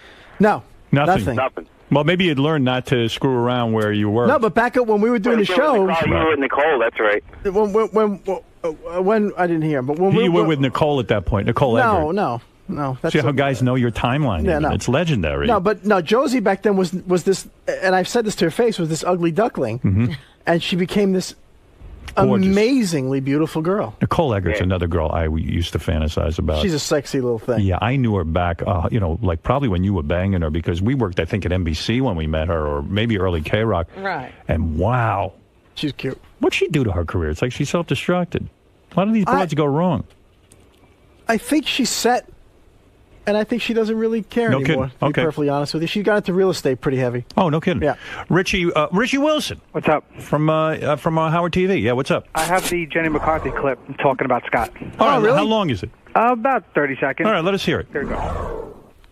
I haven't had any time to play the field. Exactly. And when you used to go up to the Playboy Mansion and all that stuff, you never got into the orgy scene? Please. With Scott Baio, yeah, Chachi turns man. No, you said you said that you met Scott Baio, and then you just went on a radio show and said you met Scott Baio, and then he badmouthed you? Oh, yeah, I was on a radio show, and they said, who hits on Playmates? I'm like, no, I'm not saying. I'm like, well, Scott Baio's always at the mansion. Right. And they started singing a song that Chachi loves Playmates, and I went to Sushi Co. that night, a restaurant, and he came up to me and said, I'm like, hi, Scott, and he goes, you effing da-da-da, screaming at me. Really? Saying, how dare you humiliate me like this? Yeah. Don't ever do it again. Yeah, you humiliated Scott Baio. I was like, I didn't do anything. No, help me. Now, you see, it wasn't my show.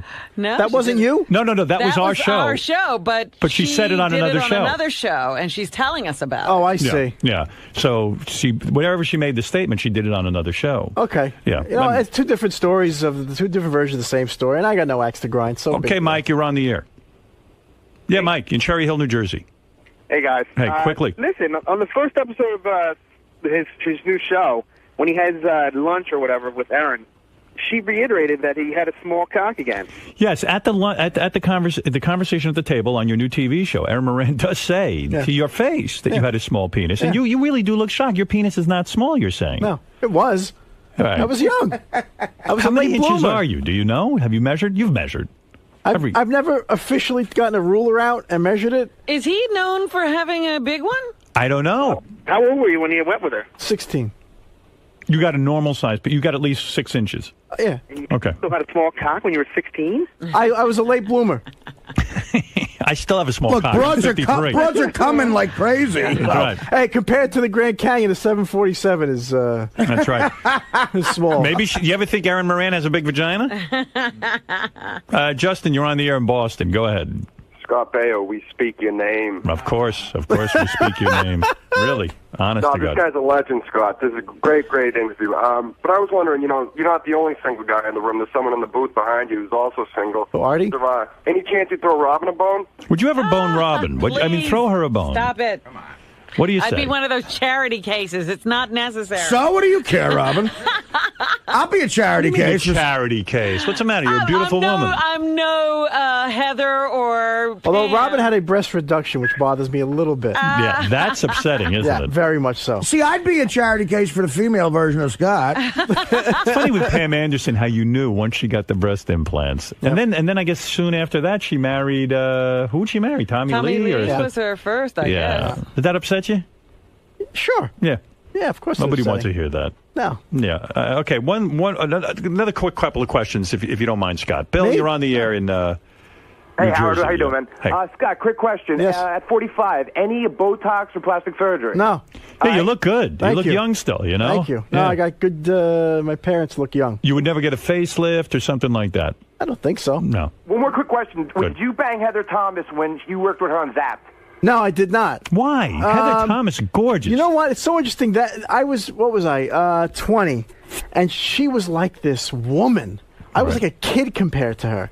I was a little intimidated by her. And I think she was going out with Lee Majors at the time or somebody. So it's like, and Lee was a big wheel then, and it was like, let's not piss off Lee Majors. And not that I had a shot anyway. I saw hanging out in the green room with you. I guess he's a friend of yours because he's on the show as well. Jason Hervey. Jason Yeah, Hervey. he created the show, Jason. He did. Yeah. He played the son on Wonder Years. Wayne. The older Wayne, brother. The older Yeah. brother. Yeah. Wayne. Really good Yeah. job. Very Great. funny. One of the best shows ever. We'll have to say hello to him, too. Ralph, go ahead. You got a couple of minutes here with Scott Baio. Hey now. Hey now. Hey now. Hey, how about Christina Ricci? You did a movie with her, which was good. What was that movie?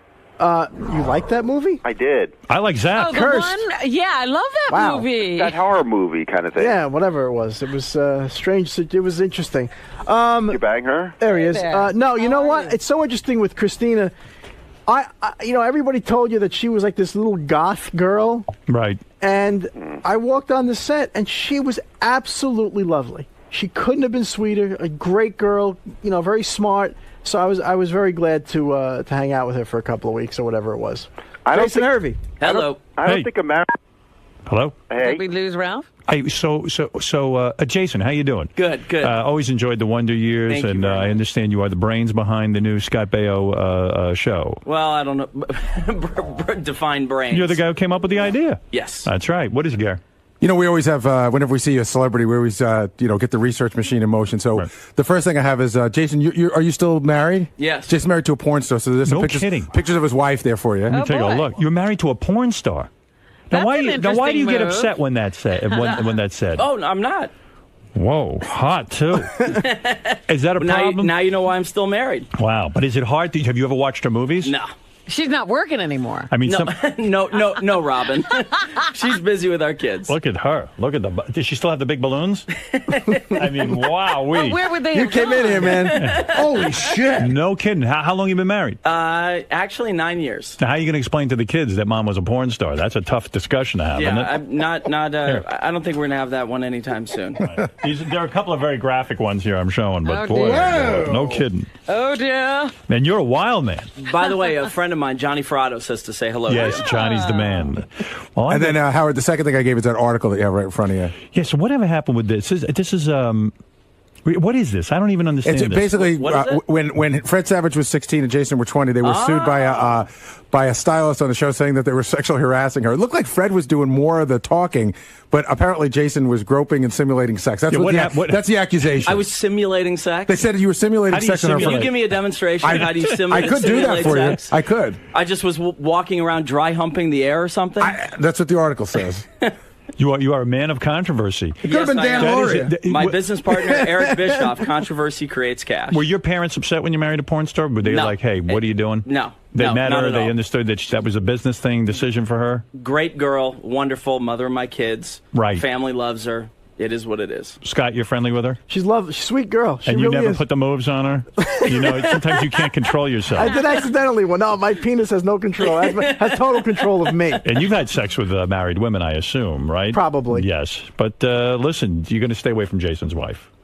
You know what? I had a question for Scott. Yes. You seem like He has been asking to go out to dinner a lot lately. I have. Well, that's a move. You I gotta don't be know that careful. I'd want him around my girl. That's right. That's second right. season I had on the guys show. like that, but you seem like an intelligent guy. You know. Really? Well, yeah. Well, You sure do. you do, I mean, you do. actually. You seem You very seem. like a. I mean, you seem like a smart guy. Was there ever a problem with? Like these chicks being a little too vapid for you? Like, I don't know. Okay, I'm speaking out of turn. I'll give you- Pam Anderson seems a little dopey. I'll give you a story. You know. Have time for a story? Yeah. It's a true story. I met this girl. You don't know her. She was a 15 on a scale of 10. She blew all these girls away. Wow. She was a knockout. She was about 23, 4, 5 years old, and I was driving with her on Laurel Canyon. And Lay Lady Lay came on the radio. Right. And I haven't seen this girl for a couple of months. Famous Dylan tone. And I said, oh, wow, I haven't heard this song in so long. I love this song. She turns to me, she says, who is this? And I said, it's Bob Dylan. She says, who's that? And I said, Get ready for I this. said, wait, who's Bob Dylan? She goes, oh, no, I know who he is. He used to play with The Who, right? On my life, I stopped the car. I said, get out.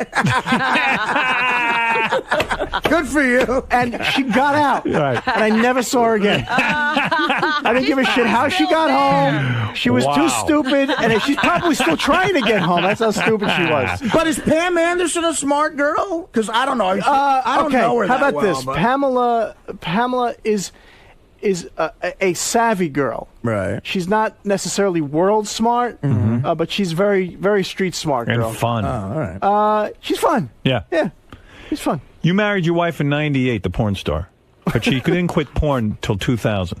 What are you talking about? I'm telling you the timeline, for real. No, that's your timeline is completely I'm completely off. wrong? You're completely Too bad. off. That would have been a much better story. What are you kidding me, Howard? Movies came out after that. Yeah. Is sex better with a porn star? I mean, you've had both. Yeah, I've had both. Howard, I'm still married. 9 years, man. What about you, Scott? You ever do a porn star? Yes.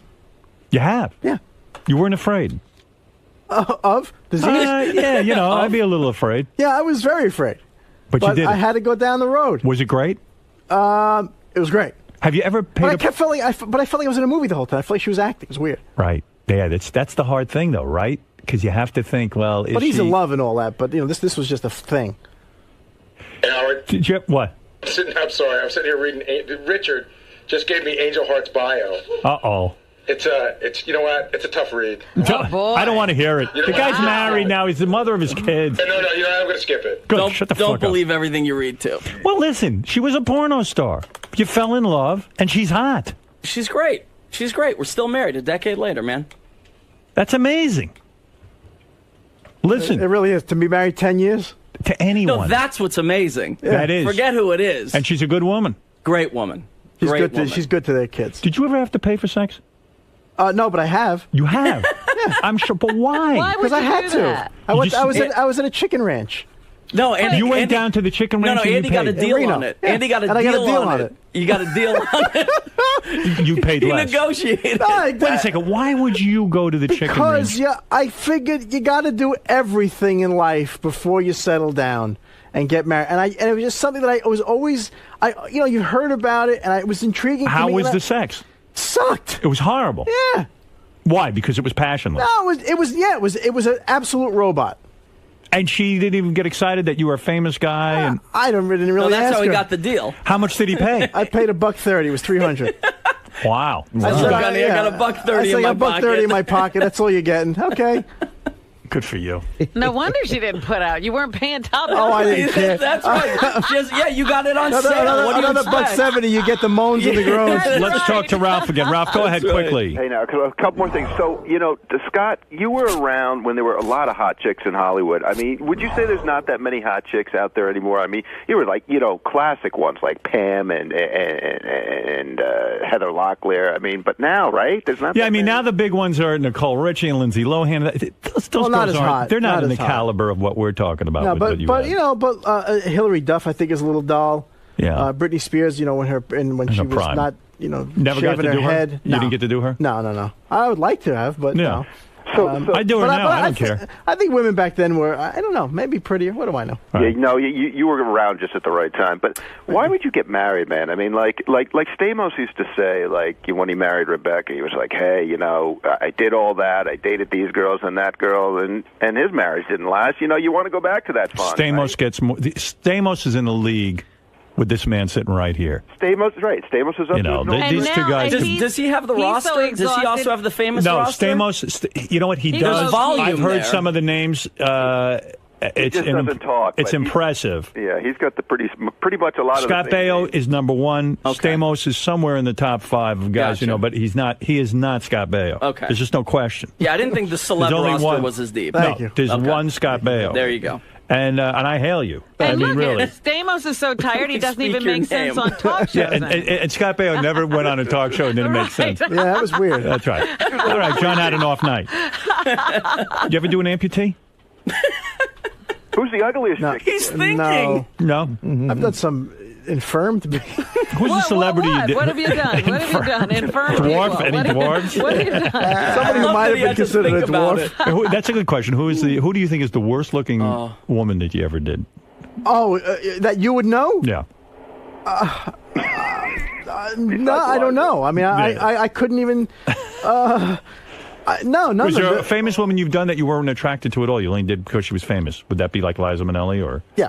It would. Okay. Or how about that you really regret it and you're like, oh fuck, what did I do? Yeah. Who are you upset that you made love to? Who am I upset with? Nobody. You're not. No regrets. I mean, it was just it was the road that I was on and all that crap. And You're just busy fucking. That's right. You went down a road and you embraced it. I've only had one stalker only one girl two girls wig out of me, but just one showed up to my house late night, and that was it. For the porn star. But that was it. Right. Screaming at my gate, let me in. I was like... Well, you did have one that stole some jewelry, though. I did have one steal some jewelry. When you're married to a porn star, will she ever bring home other girls for you? Because they, porn stars have she doesn't. No, bummer. It's totally no. That means she loves you. Yes. Oh, my God. That means she loves you. She doesn't want you falling in love with someone else. Stuff. I understand that. That's pretty interesting. Jason, do you have a huge cock? Do you have to have a huge cock to marry a porn star? Yeah. Do you have a huge cock? I've seen him in we took a schwitz together once. He's got a good package. He's got a nice package. Thank you, Ben. Finally, Joey Boots just came out of the closet. He's a show regular. Joey wants to say hi to Scott Baio. Go ahead, Joey. Hey, Scott, may I call you Chachi? Call me whatever you want. Go. Yeah, dude, your career from Bugsy Malone, Happy Days, Johnny Loves Chachi, Charles in Charge. Dude, I fucking loved watching you grow up because I grew up with you. As a gay man, were you attracted to him? Dude, Howard, I used to lay down on the floor and put my hand in between my penis and the floor with my palm up, and I used to dry hump like the heel of my hand. And that was Scott. Yeah, totally. Wow, so the dry part of your hand was Scott. He would wear those sleeveless shirts, and he had really toned arms, and you could see his pecs through his tight T-shirt. And Scott, I had never done it before, Scott, but I would totally lick your asshole. Oh. Wow, Scott, how do you feel? That's a compliment. All you can say is thank you. I feel very special. Did you ever meet Carmen Electra? Sorry? Carmen Electra. No. How'd you miss her? Do you know her? I don't. She came in another way. Yeah. What bus did she get on off that you missed boat, it? Exactly. Yeah. He wasn't at the station. I think I met her once, and she got off in Compton. There's not much left. I think she was going out with what's his name, the basketball guy. Rodman. Rodman. Who needed him up your ass? You're not kidding. Literally. Well, let me tell you something. You are Anna Nicole Smith never, right? No, but it was rumored that her baby was mine. Oh, stop it! I swear to believe God. it. I still believe that. And I was like, wow. My girlfriend was like, do you know her? No. It's hard to trust you. I know. It is. That's right. Let me tell you something. You are a terrific guest, and the show is great. Nice job, Jason. You did a real good job on the show. Scott, you do a great job. You're very honest on the show. I like the premise. Well, I have to ask, what's so special about this woman that you're planning to marry? Why is she the one? Why is she the one? Because she's the one that's around now when he's thinking about getting... the wheel stops spinning. And you know what? And you got to watch the ending of the show. You don't know if she is the one. But I will tell you. That's true. The show kind of leaves it up in the air. Really? You'll see. Yeah, but I'll tell you about her. She's a great girl. She's an amazing girl. And I'll give you this. She's the only woman I've ever been with in my life that does not want to change me. Oh. Well, there you go. And that's saying a lot. So that means she's going to let you bang her. No, I knew it. I knew you were going to. You got to watch the show. So Scott spends the whole show trying to figure out why he's 45 and single, and he goes back and he confronts all of the women he's banged. That's funny. And that's a great idea. What gave you the idea? We're friends. We've known each other for about 10, 15 years, and he was at this point in his life, and in reality, not in television reality, but in reality in the sense where he's at this crossroads, he's in a relationship, and every time that he gets to a certain point where he is engaged in a relationship with a woman that he cares about, he kind of hits this wall. Right. And we had this dialogue, and, kind of came back and noodled an idea for him, and were you the one who approached VH1? Yeah. You did the whole thing? Yeah, we did the whole thing. Cool. And my partner, Eric Bischoff, and myself, and a company called Three Ball Productions, who does Breaking Bonaducci and a bunch of other shows, and put this together for Scott, and he's great. Can I pitch you my show? Artie Lang is 39 and fat. I'd watch that. And I go back and talk to certain restaurant owners. You go back and Well, Scott, you're a great guy. You really are. And we celebrate your new show. Thank you very much. You've much. got quite a career and quite a history in life, which very few of us can even comprehend or understand. It's a rare. You're living in a rarefied air, if you know what I mean. That Thank you. That there are maybe 5 guys who can quote a story like you do. Scott Baio is 45 and single. Why? Sunday nights at 10:30 on VH1. Thank you, guys. Let's take a break. We'll be back right after this. Thanks, guys. Thank you. Right.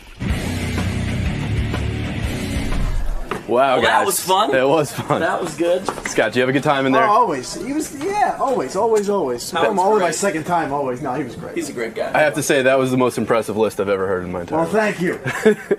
We aim to please. Were you more candid than normal guests because of the premise of your show, or are you normally just okay No, with because you know what? At a certain point, really, who cares?